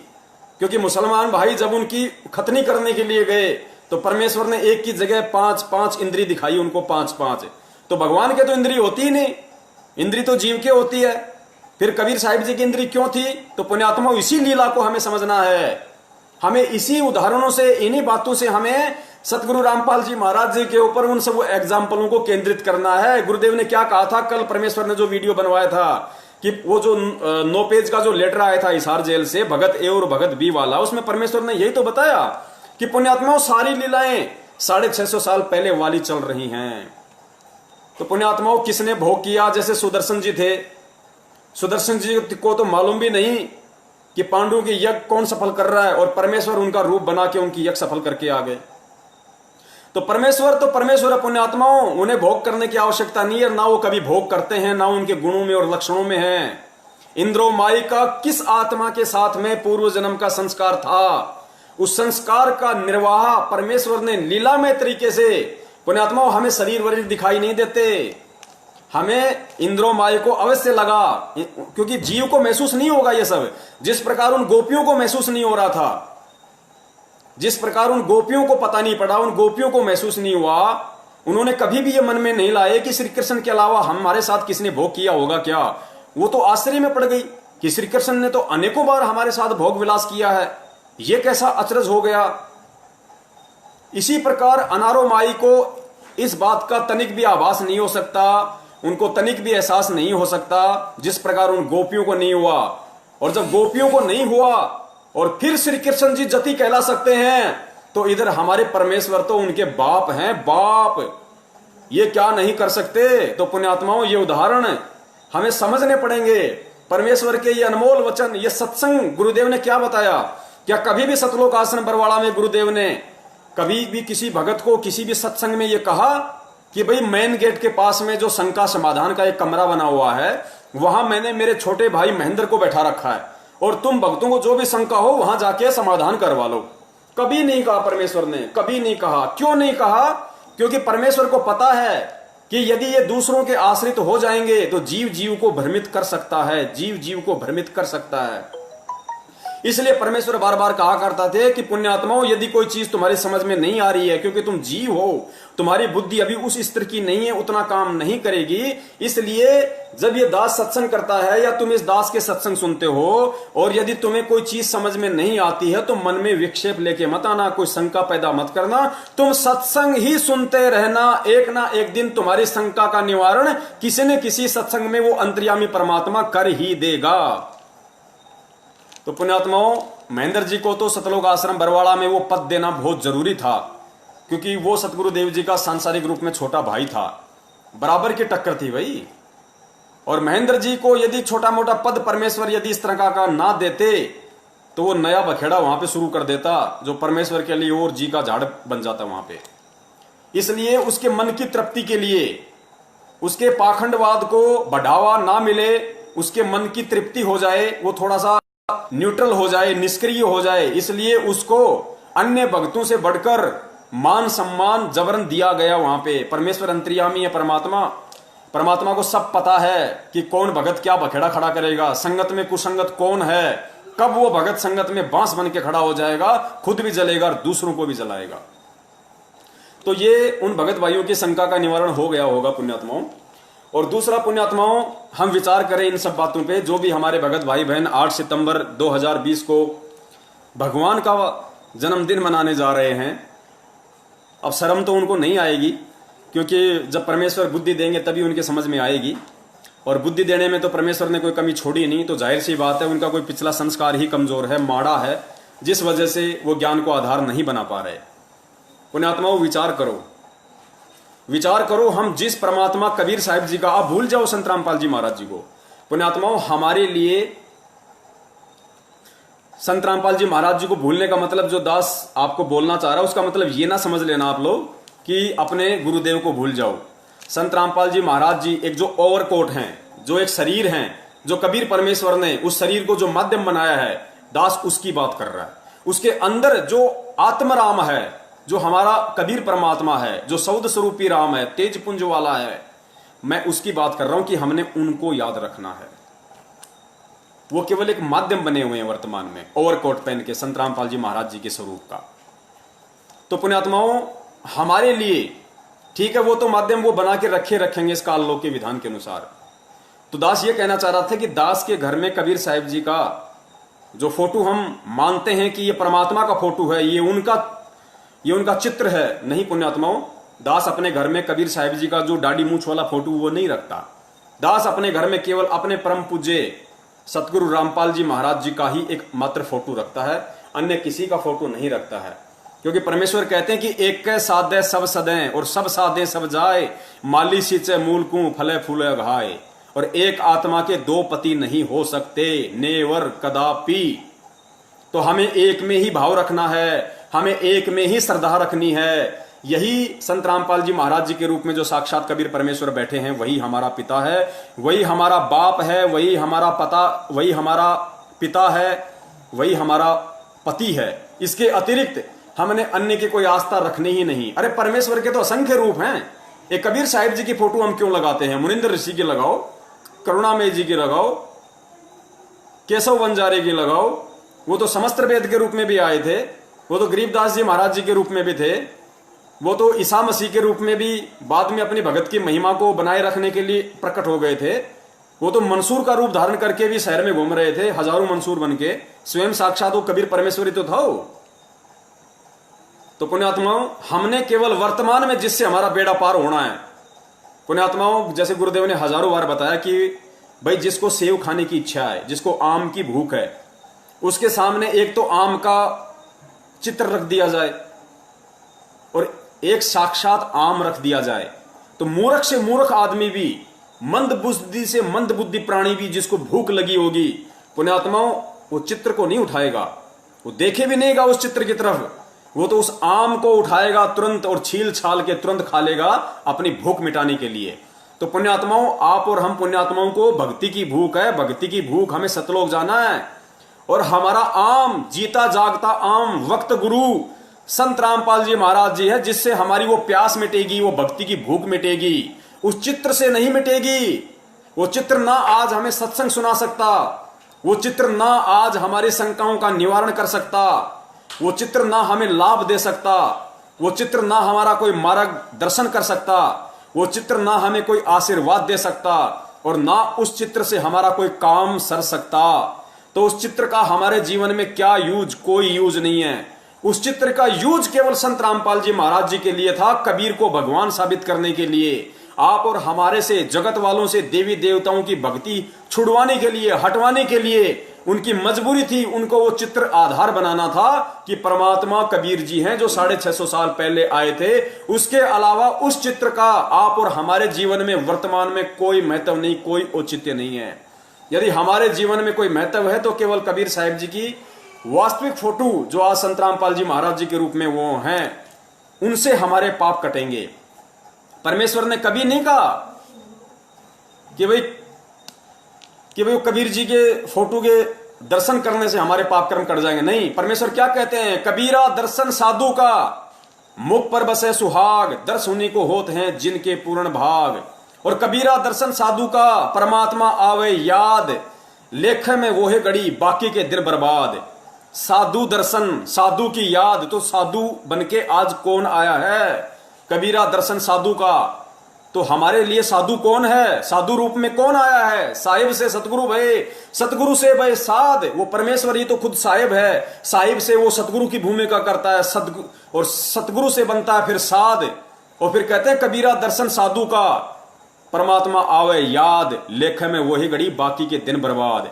तो हमारे लिए तो जो साधु रूप में सतगुरु रामपाल जी महाराज जी वर्तमान में प्रकट हैं, 8 सितंबर 1951 के दिन भारतवर्ष की इस पवित्र भूमि पे हम सब आत्माओं के आत्म कल्याण के लिए, उद्धार के लिए, चाहे उनकी फोटो हो चाहे वो साक्षात हो, वो आज हमारे लिए महत्व रखती हैं। उनकी फोटो देखने से भी हमारे उतने ही हमारे मन की भाग जागृत होंगे, हमारे पुण्य बनेंगे, जितना कि हम उनको साक्षात देखें। क्योंकि फोटो देखेंगे तो भी हमें संत रामपाल जी की ही याद आएगी, हमें उनके वो आशीर्वाद देते हुए हाथ याद आएंगे, उनका वो मुस्कुराता हुआ चेहरा याद आएगा, नाम दीक्षा देते समय उनकी वो परछाई हमारे समक्ष आएगी। तो पुण्यात्माओं, हमें साधु रूप में कबीर साहिब जी जो प्रकट हैं वर्तमान में संत रामपाल जी महाराज जी के रूप में, चाहे वो साक्षात हो चाहे उनकी फोटो हो, वही हमारे लिए पूजनीय है, वही हमारे लिए आदरणीय है, वही हमारे लिए सम्माननीय है। अन्य किसी की फोटो हमारे लिए कोई महत्व नहीं रखती है। उस फोटो का महत्व केवल दुनिया को, कबीर को भगवान साबित करने के लिए संत रामपाल जी महाराज जी के लिए था, आप और हमारे लिए नहीं। क्योंकि आज हमें यह समझ में आ जाना चाहिए कि कबीर जी की फोटो के आधार से कबीर जी को भगवान साबित करने वाला कौन हो सकता है? अरे कबीर को भगवान कौन साबित कर सकता है? कबीर को खुद ही कबीर साबित कर सकता है। अन्य 2 कौड़ी के जीव की औकात नहीं, जिनकी बुद्धि ब्रह्मा विष्णु महेश से ऊपर नहीं है। गीता जी में गुरुदेव ने बताया कि ब्रह्मा विष्णु महेश की पूजा करने वाले को काल भगवान ने 5 गालियां दी हैं कि अर्जुन ये राक्षस प्रवृत्ति के लोग पता नहीं क्या क्या गालियां जो परमेश्वर हमें जो सुनाते हैं कि ये मंद बुद्धि, मनुष्य में नीच, ये मुझे भी भगवान नहीं मानते। काल भगवान कह रहा है कि मुझे भी परमात्मा नहीं मानते। ये ब्रह्मा विष्णु महेश जो तीनों गुण हैं और इनके नीचे जो देवी देवता हैं, उन्हीं को भगवान मान के बैठे हैं। तो पुण्यात्माओं, जिस 21 ब्रह्मांड के जिस प्राणी की बुद्धि काल से ऊपर नहीं है, आप इस 21 ब्रह्मांड में जितने भी बड़े बड़े जो ऋषि मुनि हुए हैं, साधु महात्मा हुए हैं, जो तपस्वी हुए हैं, दुर्वासा जैसे, वशिष्ठ जैसे, वाल्मीकि जैसे, विश्वामित्र जैसे, मार्कंडे जैसे, चुणक जैसे पुण्यात्माओं, परमेश्वर ने कितने उदाहरण बताए। उनकी बुद्धि ओम नाम से ऊपर नहीं गई, काल से ऊपर उनकी बुद्धि नहीं गई कि काल से ऊपर भी कोई भगवान है। तो पुण्यात्माओं, इस कलयुग में, इस पिछली पीढ़ी में, और काल से ऊपर महाकाल जिसको हम अक्षर ब्रह्म कहते हैं, और अक्षर पुरुष से ऊपर पूर्ण ब्रह्म, पार ब्रह्म कबीर साहेब, उसकी जानकारी स्वयं कबीर के अलावा दुनिया को कौन दे सकता है? क्या आज से पहले किसी ने बताया अक्षर पुरुष के बारे में गीता जी में लिखा होने के बाद भी? तो पूर्ण परमेश्वर कबीर साहेब की जानकारी स्वयं कबीर ही आकर दे सकता है। इसीलिए गुरुजी बार बार सत्संगों में कहते हैं, इशारा करते हैं कि पुण्यात्माओं, 650 साल पहले परमात्मा ने तत्वदर्शी की भूमिका निभाई थी, सतगुरु की भूमिका निभाई थी, और सतगुरु की भूमिका केवल परमेश्वर ही निभाता है। तत्वदर्शी संत की भूमिका केवल परमात्मा स्वयं ही निभाता है। अपने द्वारा रची गई सृष्टि की सही सही जानकारी वो कबीर साहब स्वयं ही आकर यहां देता है। और आज क्या कह रहे हैं परमेश्वर कि खुलकर कह रहे हैं, सीना ठोक के कह रहे हैं परमेश्वर, मेरे पूज्य गुरुदेव संत रामपाल जी महाराज, कि पुण्यात्माओं, ये कोई अहंकार नहीं, ये कोई बड़ाई नहीं। 10 रुपए के नोट पे यदि ये लिखा होता है कि मैं धारक को 10 रुपए अदा करने का वचन दे देता हूं, तो उसका अहंकार नहीं है, क्योंकि वो है 10 रुपए का नोट। तो संत रामपाल जी महाराज जी कहते हैं कि पुण्यात्माओं, आज इस 21 ब्रह्मांड में इस रामपाल दास के अलावा कोई तत्वदर्शी संत नहीं है, कोई सतगुरु नहीं है। पुण्यात्माओं, ये जितने भी संत हैं, ये पंथ हैं, चारों शंकराचार्य हैं, मठाधीश हैं, मंडलेश्वर हैं, दुनिया भर के बैठे हैं, गांव गांव में, शहर शहर में, ये भागवत करने वाले, रामायण करने वाले। क्या आज तक किसी ने कहा कि इस पूरे 21 ब्रह्मांड में हमारे अलावा कोई संत नहीं है, कोई भगवान नहीं, कोई तत्वदर्शी नहीं, कोई सतगुरु नहीं? इनकी हिम्मत नहीं कहने की, इनके मुख से नहीं निकल सकता। और पुण्यात्मा विचार कर लेना, ये जितने भी संत महंत हैं, ये सब मां के गर्भ से जन्म लेके आए हैं। इस दुनिया में जितने भी प्राणी हैं, इस 21 ब्रह्मांड में, चलो सबसे पहले हम इस पृथ्वी लोक की बात करते हैं पुण्यात्माओं। इस पृथ्वी लोक पे जितने भी प्राणी हैं, वर्तमान में एक सतगुरु रामपाल जी महाराज जी को छोड़ के, क्योंकि वो स्वयं परमात्मा है, पीव है, उनके अलावा इस पूरी पृथ्वी पे सब के सब जीव हैं। ये चाहे कितने ही बड़े बड़े महात्मा बने बैठे हों, शंकराचार्य बने बैठे हों, इनकी औकात नहीं कि अपने माँ बाप को उपदेश दे सकें, ये अपने माँ बाप से दंडवत प्रणाम करवा सकें, इनकी औकात नहीं है, क्योंकि ये जीव हैं, इनकी हैसियत हो ही नहीं सकती, इनकी बुद्धि वहां तक जा ही नहीं सकती, ये कर्म करने की इनके अंदर वो पावर आ ही नहीं सकती, इनके अंदर वो हौसला, वो विश्वास पैदा हो ही नहीं सकता। तो पुण्यात्माओं, इस पूरी पृथ्वी का ये इतिहास है, इस पूरी पृथ्वी का ये इतिहास है कि संत रामपाल जी महाराज जी के अलावा पुण्यात्माओं परमेश्वर 650 साल पहले भी आए थे, लेकिन नीरू नीमा ने कभी उनको दंडवत नहीं किया, क्योंकि गुरुजी ने बताया कि वो कभी उनको परमात्मा नहीं मानते थे। वो जब भी कहा करते थे कि मैं परमात्मा हूं और तुम मेरे बच्चे हो और भक्ति करो, मेरे से नाम लो, तो नीरू नीमा कहते थे हट मारूंगी, भग जा यहां से, बड़ा आया भगवान बनने वाला, हमारा भगवान बनेगा ये। तो पुण्यात्माओं, यही स्थिति आदरणीय गरीबदास जी महाराज जी के साथ में थी। तो पुण्यात्माओं, आज संत रामपाल जी महाराज जी ही वो अकेले एकमात्र इकलौते संत हैं पूरे विश्व में जिनके माता पिता उनको दंडवत प्रणाम आश्रम में किया करते थे। ये पहचान होती है पूर्ण परमेश्वर की, वरना एक 2 कौड़ी का जीव अपने माँ बाप से कभी दंडवत नहीं करवा सकता। किसी की औकात नहीं है पुण्यात्माओं इस पूरी सकल सृष्टि में। ये औकात केवल उसी की होती है जो स्वयं परमेश्वर होता है, और उस परमेश्वर के आगे ऑटोमेटिक, चाहे माँ बाप हो, चाहे भाई बंधु हो, चाहे कोई कितना ही बड़ा कोई सेठ हो, चाहे महात्मा हो, उनको झुकना ही पड़ता है उस परमेश्वर के आगे। जैसे 5 पांडव और श्री कृष्ण महाभारत के बाद जब वो अश्वमेध यज्ञ कर रहे थे, तो श्री कृष्ण जी तो राजा था, युधिष्ठिर भी राजा था, 5 पांडव राजा के भाई थे, और सुपथ सुदर्शन रूप में एक वाल्मीकि जाति के रूप में परमेश्वर वहां झोपड़ी में वाल्मीकि की जगह, सुपथ की जगह जाके बैठ गए। श्री कृष्ण जी समेत 5 पांडवों ने दंडवत प्रणाम किया, क्योंकि परमेश्वर कहते हैं कि चुंबक के आगे लोहे की औकात नहीं है, उसको नीचा होना ही पड़ता है, उसको झुकना पड़ता ही पड़ता है। तो पुण्यात्माओं, ये एक बहुत जबरदस्त ये प्रमाण है भक्तों के लिए। जगत हो सकता है इस चीज पे यकीन ना करे अभी, क्योंकि पुण्यात्माओं परमेश्वर से जुड़ने का हर आत्मा का संस्कार है। देखो, हमारे परम पूज्य सतगुरुदेव जी 1994 से नाम दीक्षा दे रहे हैं। इस दास ने 12 अप्रैल 2013 को ही नाम दीक्षा क्यों ली? आप जैसे भगत भाइयों ने 2014 में, 2013 में, 2012 में, किसी ने 2000 में, किसी ने 2004 में ही नाम दीक्षा क्यों नहीं ली? 1994 से नाम दीक्षा क्यों नहीं ली? क्योंकि हमें मालूम भी नहीं पड़ा कि पृथ्वी पे कोई परमात्मा भी है क्या, परमात्मा भी होता है क्या, भगवान भी होता है क्या। लेकिन जब हमारा उस परमेश्वर से जुड़ने का संस्कार आया, वो समय आया, वो निश्चित दिन आया, तो हमें भगवान का भी ज्ञान हो गया, हमें सत्संगों की महत्वता भी समझ में आने लगी, हमें भगवान की जानकारी भी हो गई, और भगवान ने किसी न किसी को निमित्त बना के, चाहे टीवी के माध्यम से, चाहे पुस्तक के माध्यम से, चाहे किसी सत्संग के माध्यम से, चाहे किसी भाई बहन के माध्यम से, किसी को भी निमित्त बनाया उस परमेश्वर ने और अपनी शरण में ले लिया, खींच लिया। क्यों? क्योंकि हमारा समय आ गया था, वो ठीक का समय आ गया था। तो पुण्यात्माओं, ठीक के समय के बिना कुछ भी नहीं घटित होगा यहां पे। तो हो सकता है उन जगत वाले भाई बहनों को जो देख रहे होंगे, हो सकता है उनको ये बातें पल्ले ना पड़ रही हों। वैसे तो आत्मा वो भी परमात्मा की हैं, समझ में तो उनके भी थोड़ा थोड़ा अवश्य आ रहा होगा, लेकिन फिर भी उनको अच्छी तरीके से समझ में जब आएगा जब वो परमेश्वर के सत्संग सुनना शुरू कर देंगी। यूट्यूब पे संत रामपाल जी महाराज जी के सत्संग आप वहां पे सर्च कीजिए, उनके नाम से ढेरों सत्संग आ जाएंगे। आप जी सुनिए वहां पे कुछ दिन, और परमेश्वर दया करेंगे, फिर आप जी के समझ में आने लग जाएगा कि हम कहां जी रहे हैं। तो पुण्यात्माओं, दूसरी बात ये जो दास कहना चाह रहा था, और लगता है मोबाइल की बैटरी जाने वाली है, तो परमेश्वर दया करें, पहले लगा लेते हैं, अपन वो गलती ना करें जो गलती परमात्मा ने पहले करवाई थी। परमात्मा ने नहीं करवाई, दासों से हो गई, मुंह से निकल गया, लग गया। और अब पुण्यात्माओं, इसके अलावा जो एग्जाम्पल जो दास देने जा रहा है सतगुरुदेव जी की सत प्रेरणा से, उनके आशीर्वाद से, उसको जरा गौर से सुनना, और रात को जब सोओ तो सोने से पहले 5 मिनट उस पर विचार करना। देखो, सत्सेवक भाई बहनों को तो विचार करने की आवश्यकता नहीं है, क्योंकि परमेश्वर कहते हैं कि जो जिसके आश्रित हो जाता है उसका तो फिर बाढ़ भी बाका नहीं होता, वो तो फिर चद्र तान के सो जाता है। परमेश्वर ने क्या बताया? परमेश्वर ने मीन का उदाहरण दिया, फिश का, मछली का।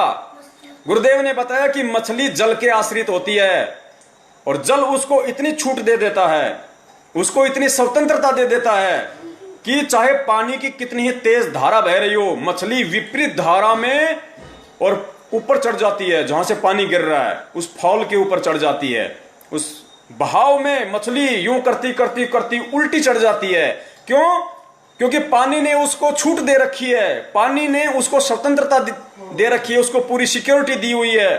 कि तुम मस्त होके खेल, मस्त होके ना, तेरा बाल भी बाका नहीं होगा। क्यों? क्योंकि वो मछली उस पानी के आश्रित है, उसके बिना वो जीवित नहीं रह सकती, उसके बिना उसके जीवन का कोई उद्देश्य नहीं, कोई मकसद नहीं, कोई सार नहीं, कोई सारांश नहीं, कोई निष्कर्ष नहीं। तो पुण्यात्माओं, हम जो सत्सेवक हैं वो हम कोटि कोटि दंडवत प्रणाम करते हैं अपने परम पूज्य सतगुरुदेव जी का, कोटि कोटि उनका धन्यवाद करते हैं, उनका आभार व्यक्त करते हैं कि परमेश्वर ने अपना सत्य ज्ञान देके और पिछले जन्मों में हमारे मजबूत भक्ति संस्कार बनाए, ताकि वर्तमान में आज हम उनको पहचान पा रहे हैं, हम उनको समझ पा रहे हैं, हम उनको परमात्मा स्वीकार कर रहे हैं हृदय से। तो परमेश्वर ने सत्सेवकों को तो भाई मछली की तरह खुली छूट दे रखी है, हमारे को तो कोई मीन मेख नहीं है किसी भी प्रकार की। और फिर गुरुदेव ने क्या बताया कि हाथी कितना बड़ा होता है, जब पानी की तेज धार आती है तो हाथी भी बह जाते हैं, मगरमच्छ भी बह जाता है। क्यों? क्योंकि वो पानी के आश्रित नहीं है। मगरमच्छ घंटे 2 घंटे भी जल से बाहर रह लेता है, सो लेता है, जी जाता है, लेकिन मछली नहीं रह सकती। इसलिए मगरमच्छ रहता तो पानी में है, लेकिन वो पानी के आश्रित नहीं है। इसी प्रकार सतलोक आश्रम मैनेजमेंट हरियाणा और उनके पीछे लगे हुए लाखों की संख्या में हमारे जो भगत भाई बहन हैं, गुरुदेव ने क्या बताया उस लेटर में कि ये लोग समर्पित तो हैं, लेकिन आध्यात्मिक ज्ञान इनको संपूर्ण नहीं है, जिस कारण से इनकी श्रद्धा, इनके भाव मेरे अंदर नहीं बन रहे। सत्सेवकों को मेरे अंदर कबीर दिखाई देता है और मैनेजमेंट यानी भगत ए को मेरे अंदर रामपाल दिखाई देता है, जिसमें जमीन और आसमान का अंतर है। उस 9 पेज के लेटर में परमेश्वर ने खुलासा किया है। तो पुण्यात्माओं, हमें कोई शंका नहीं है, हमें तो परमेश्वर उस लायक बना रहे हैं कि जिनको शंका है उनकी शंकाओं का निवारण करवा रहे हैं। परमेश्वर हम तुच्छ जीवों को, जिनकी कोई औकात नहीं, पुण्यात्माओं, उनको निमित्त बना रहे हैं लाखों के भगत समाज को संदेशा दिलवाने के लिए कि हम परमेश्वर को परमेश्वर माने। 650 साल पहले हमने जो महाभूल महागलती की कि हम परमात्मा को परमात्मा नहीं मान पाए, आज वो गलती करने से हम बचें। 8 सितंबर सन 2020 को संत रामपाल जी महाराज जी का एकमात्र सतलोक आश्रम मैनेजमेंट हरियाणा के कहने से हम उनका जन्मदिन मनाने से हम बचें, अपने कर्म फूटने से बचें। बहुत सारे भगत भाई कहते हैं कि भाई सतलोक आश्रम मैनेजमेंट हरियाणा तो गुरुदेव ने बनाया है, परमात्मा ने तो बनाया मैनेजमेंट, गुरुजी ने तो बनाया मैनेजमेंट, फिर हम उनकी बात क्यों नहीं माने? तो भैया, काल भगवान को भी तो परमात्मा ने बनाया था, काल भगवान को भी तो परमात्मा ने बनाया, गुरुदेव ने बनाया है। फिर तुम काल भगवान की बात क्यों नहीं मानते? ओम नाम का बोल के उच्चारण क्यों नहीं करते? तुम लोग ये तप क्यों नहीं करते? डले क्यों नहीं ढोते? उसकी बात क्यों नहीं मानते? गुरुदेव ने बनाया है मैनेजमेंट को, गुरुदेव ने बनाया है काल भगवान को, लेकिन गुरुदेव ने अपना विधान भी बताया है कि जो मेरे मर्यादाओं के जो खिलाफ चले, जो मेरे ज्ञान को आधार बना के ना चले, उनसे तुम्हारा कोई मेल नहीं होना चाहिए, उनसे तुम्हारा कोई संपर्क नहीं होना चाहिए, चाहे तुम्हारा कितना ही निजी हो, तुम्हारा कितना ही प्रिय क्यों ना हो। गुरुदेव कहते हैं परम शक्ति संगीतम रिद्धि सिद्धि दाता सोही, अविगत गुण अतितम सत्य पुरुष निर्मोही। जिस प्रकार वो परमेश्वर निर्मोही है इस भक्ति मार्ग में, चाहे उनका कितना ही निजी हो, चाहे वो किसी भी कुल में, किसी भी परिवार में लीला में तरीके से वो प्रकट हो, चाहे वो किसी को अपनी माँ कहते हो, अपना पिता कहते हो, अपना भाई कहते हो, अपनी औरत कहते हो, अपने बच्चे कहते हो, कहते हैं वो निर्मोही परमात्मा है। परम शक्ति संगीतम रिद्धि सिद्धि दाता सोही, अविगत गुण है अतितम सत्य पुरुष निर्मोही। यदि उसकी भक्ति के खिलाफ कोई भी चलेगा तो उसका बक्कल ही उतरेगा, वो मोक्ष प्राप्त नहीं कर सकता। बक्कल उतरने का मतलब ये नहीं कि उसकी गर्दन कट जाएगी आज ही, नहीं।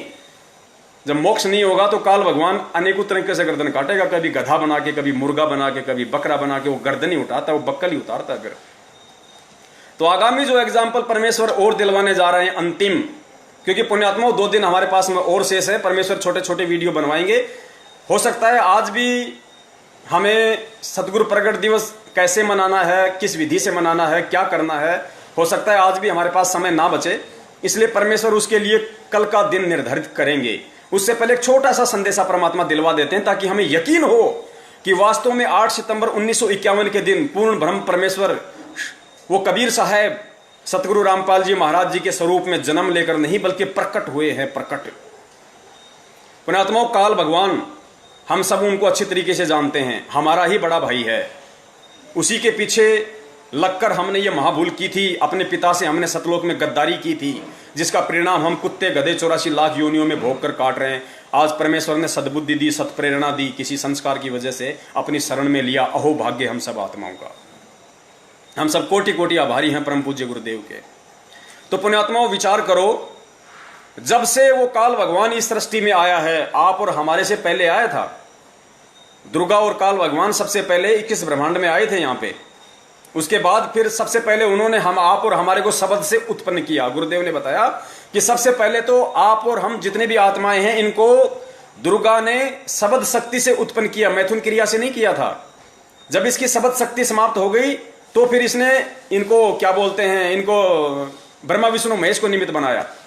और गुरुदेव कहते हैं कि आपने सुना होगा कि ब्रह्मा जी के नाक से इतने जीव उत्पन्न हुए, मुंह से इतने हुए, कान से इतने हुए, क्योंकि इसके पास में शब्द शक्ति थी। और जब इसकी शब्द शक्ति समाप्त हो गई तो फिर काल भगवान ने इस सृष्टि में मैथुन क्रिया शुरू की है। उसके बाद अरे गुरुदेव ने क्या बताया कि जब ब्रह्मा विष्णु महेश का जब जन्म हो रहा था, उनका कमल के फूल पे लेटा हुआ था, उस समय गुरुदेव ने क्या बताया कि मधु और कैटब आ गए। अब बताओ कहां से आ गए?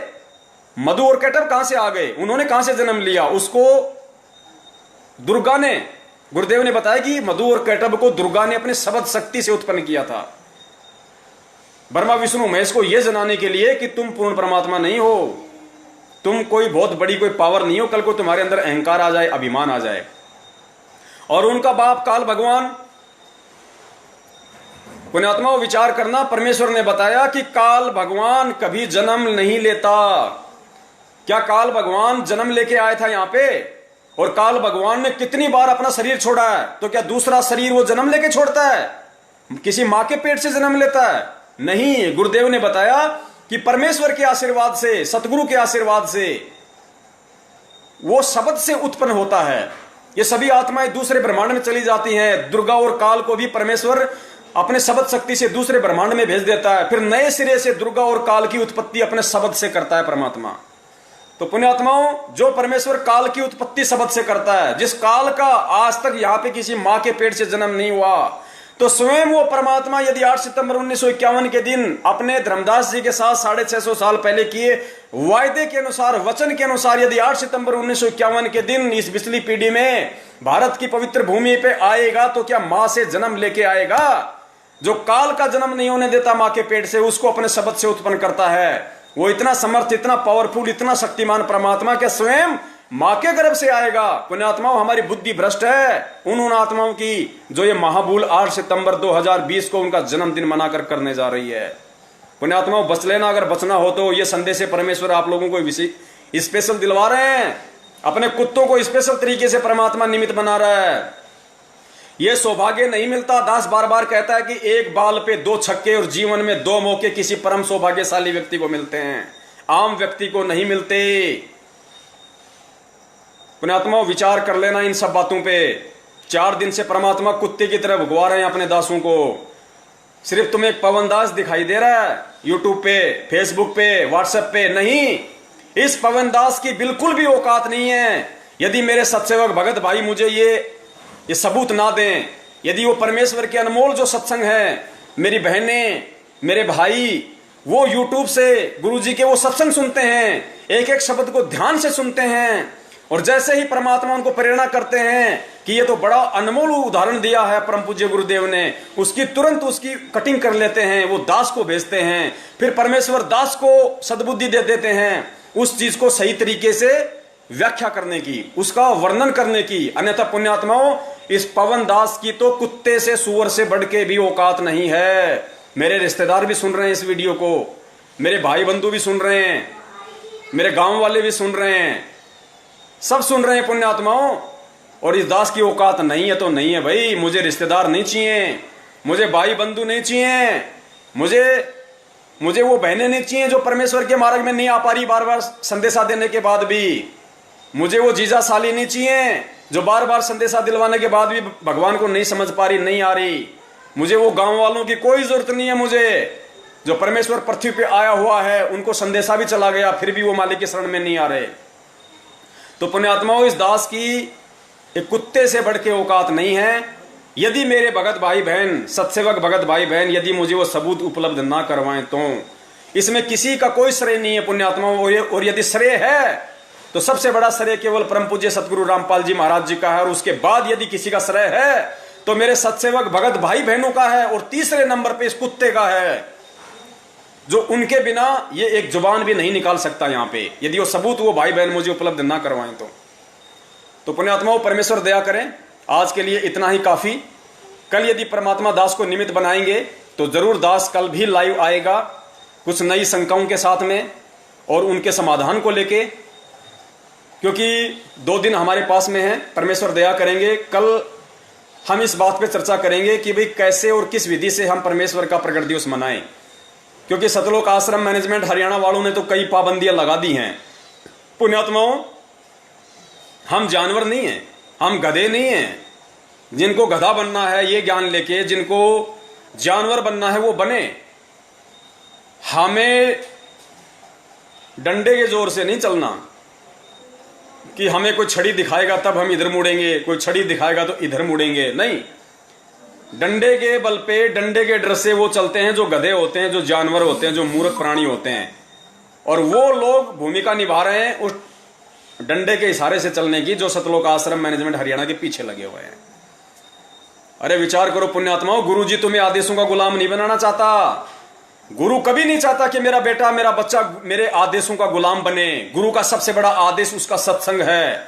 तुम सुबह सुबह नित्य नियम करते हो, उसमें सारे आदेश ही तो हैं गुरुदेव के। अभी जो लॉकडाउन चल रहा था, कुछ लोगों को इन्होंने जिंद में, रोहतक वगैरह में कहां पे भंडारा करवा दिया और आदेश दे दिया कि कोई भी उनको इस तरीके से भंडारा नहीं करवाएगा, गुरुदेव का आदेश है, हमें करवाना है। अरे क्यों, काहे का आदेश है गुरुदेव का? अरे गुरुदेव तो रोज आदेश देते हैं भाई।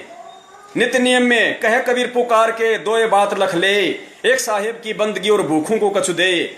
और लॉकडाउन में पुण्यात्माएं, वो मजदूर, वो भूखे तो मर रहे थे बेचारे, और तुम लोगों ने आदेश निकाल दिया कि मैनेजमेंट के अलावा, सतलोक आश्रम मैनेजमेंट ने भिवानी आश्रम के अलावा उनको कोई भोजन नहीं कराएगा। कोई भी संगत वाला बिना सतलोक आश्रम के आदेश के, उनके उस पीले पर्चे के कोई भी किसी को भोजन नहीं कराएगा, कोई किसी को नहीं ठहराएगा। क्यों? तुम्हारे बाप के गुलाम है क्या?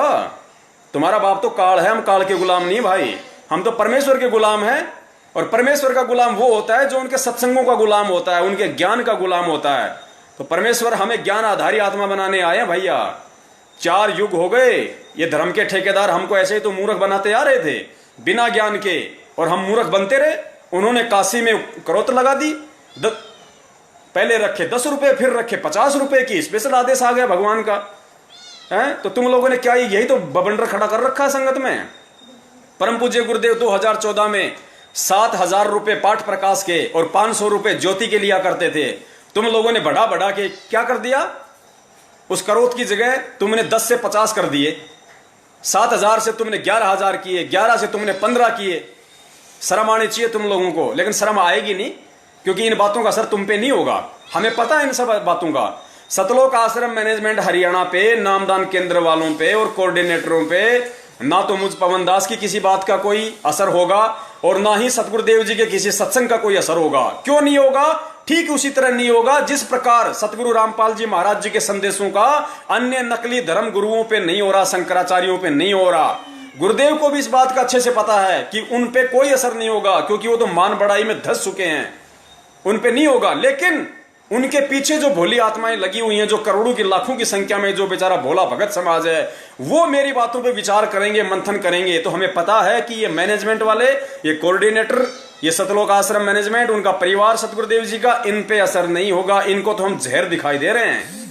अब बहुत सारे जो मैनेजमेंट वाले देख रहे हैं, वो तो ये देख रहे हैं कि पवन दास अगर इस मोबाइल से बाहर निकल जाए तो अभी इसकी घेटी दबा दें, अभी इसकी गर्दन दबा दें इसकी। हमें पता है बड़े भैया, परमात्मा को भी लोगों ने इसी तरीके से मारने की कोशिश की, साजिशें रची कि रामपाल कभी एक बार अगर अकेला आश्रम से बाहर मिल जाए ना तो उसके पंख भी नहीं मिलेंगे। लेकिन वो जानते नहीं कि वो बिना पंखों वाला, भाई बिना पंखों वाला।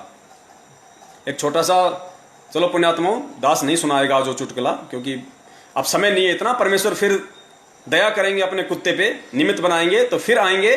कल वैसे आना ही है, परमेश्वर दया करेंगे। और ये जो वीडियो है, इस वीडियो को आप लोग ज्यादा से ज्यादा शेयर करें हमें शेयर कोई मान बढ़ाई के लिए नहीं करना, हमें शेयर अपने आप को कोई सुप्रीम जताने के लिए नहीं करना, क्योंकि हम गधे हैं। अल्लाह मेहरबान तो गधा पहलवान। इस मैसेज को ज्यादा से ज्यादा वायरल केवल हमें इसीलिए करना है कि 8 सितंबर 2020 को संत रामपाल जी महाराज जी को मानो समझकर, उनको इंद्रो माई से जन्म लिया हुआ मानकर जानकर, हमारे वो भोले भगत भाई बहन जो सतलोक आश्रम मैनेजमेंट हरियाणा के पीछे लगे हुए हैं, भेड़ चाल में चल रहे हैं, एक दूसरे की पूंछ पकड़ के अंधे होके चल रहे हैं, वो समझें, वो विचार करें, वो मंथन करें कि हम क्या गलती करने जा रहे हैं। पुण्यात्माओं, हिसार की छोटी जेल में बैठे, हिसार की छोटी जेल में बैठकर, और आप और हम जो 21 ब्रह्मांड रूपी इस बड़ी जेल में बैठे हैं ना, हम कैदियों की रहनी करनी देख रहा है वो परमात्मा। उस परमात्मा के लिए कोई कैद नहीं है, कोई कर्म लागू नहीं होता, भगवान पे कोई कर्म लागू नहीं होता। हम सुबह सुबह नित्य नियम में पढ़ते हैं ना कि काल कर्म लागे नहीं, ऐसी कुछ वाणी है परमात्मा की। उस परमेश्वर पे काल के कोई कर्म लागू नहीं है। पुण्यात्मा, विचार करना, इस लोक के नियम भी केवल इंसानों पे लागू हैं। अगर मैंने किसी का मर्डर कर दिया, आपने किसी का मर्डर कर दिया, तो पुण्यात्मा पुलिस पकड़ के 2 मिनट में कोर्ट में हाजिर कर देगी, रिमांड होगा वो अलग। और यदि 2 सांड आपस में लड़ रहे हैं और बीच में कोई आदमी आ गया और सींग उसको लग गया, वो मर गया, तो उस सांड को कोई जज के सामने प्रस्तुत नहीं करता, कोई पुलिस पकड़ के उसको लेके नहीं जाती कि साहब इसने तो उस आदमी, उसको रामचंद्र को मार दिया इसने। अब वो जज ना उसको कोई सजा सुनाता है कि इस काले कलर वाले बैल का 4 दिन का रिमांड लिया जाए।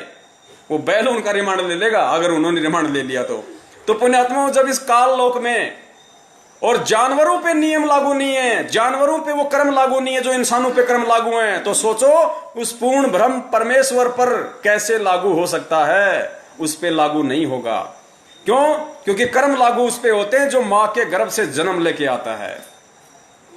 तो बंदी छोड़ सतगुरु रामपाल जी महाराज जी की जय हो। सभी पुण्यात्माओं तक ज्यादा से ज्यादा ये शेयर करें, और जो भी नए भगत भाई बहन हैं उनकी कोई भी शंका हो तो वो शंकाएं परमेश्वर के दया से हम कल उनका समाधान करेंगे, क्योंकि कल ज्यादातर समय हम इसी बात पे निकालेंगे कि जो कमेंट्स आ रहे हैं, आज भी बहुत सारे भगत भाई बहन हैं जिनके वो कमेंट्स आ रहे थे, लेकिन दास उन पे ध्यान नहीं दे पा रहा पुण्यात्माओं, क्योंकि परमेश्वर ने जो दिमाग में डाउनलोड कर रखा है, जो फीड कर रखा है पुण्यात्माओं, यकीन मानना, जो दास हाथ से लिख के बैठता है उस पर तो चर्चा ही नहीं होती, उससे तो खाली शुरुआत होती है। बाकी तो परमात्मा पता नहीं आगे से आगे क्या कुछ दिमाग में रील चलाते रहते हैं कि बेटा तुझे ये बोलना, तू ये बोल, तू ये बोल। कहते हैं ना, गरीब दास हर रूप में तू ही बोलनहार। तो परमेश्वर ही आगे से आगे सारा पिक्चर को चलाते हैं। लेकिन फिर भी हम कल परमेश्वर से अरदास करेंगे, हम विनती करेंगे अपने पूर्ण ब्रह्म से कि हमारे भगत भाई बहन जो कमेंट्स में अपने जो शंकाएं जाहिर करते हैं, हो सके तो हम उनका भी समाधान करें, क्योंकि परमेश्वर ने हमें ये आदेश दे रखा है। जब हम नाम दीक्षा लेते हैं तो सत्संगों में भी कई बार सतगुरुदेव जी कहते हैं कि भाई देखो, हर बार हर सत्संग का जिक्र मैं यहाँ सत्संग में नहीं कर सकता, और आप लोग भी हर सत्संग को अटेंड नहीं कर सकते हो। इसलिए जो भी शंका होती है, आप अन्य जो भगत हैं, जो पुराने भगत हैं, आप उनके संपर्क में रहो, उनसे भी आप इन बातों को पूछ सकते हो। तो परमेश्वर दया करें, उसी आदेश को, उसी अधिकार को काम में लेते हुए, वरना हमारी तो कोई औकात नहीं है किसी की शंकाओं का समाधान करने की, लेकिन परमेश्वर के उस सत्संग रूपी आदेश के अनुसार हम उसका यूज करते हुए कल हो सकता है हम जो कमेंट्स में कुछ भगत भाइयों की जो शंकाएं होंगी उनका परमेश्वर निवारण करवाएंगे। तो बंदी छोड़ सतगुरु रामपाल जी महाराज की जय हो। सत साहिब।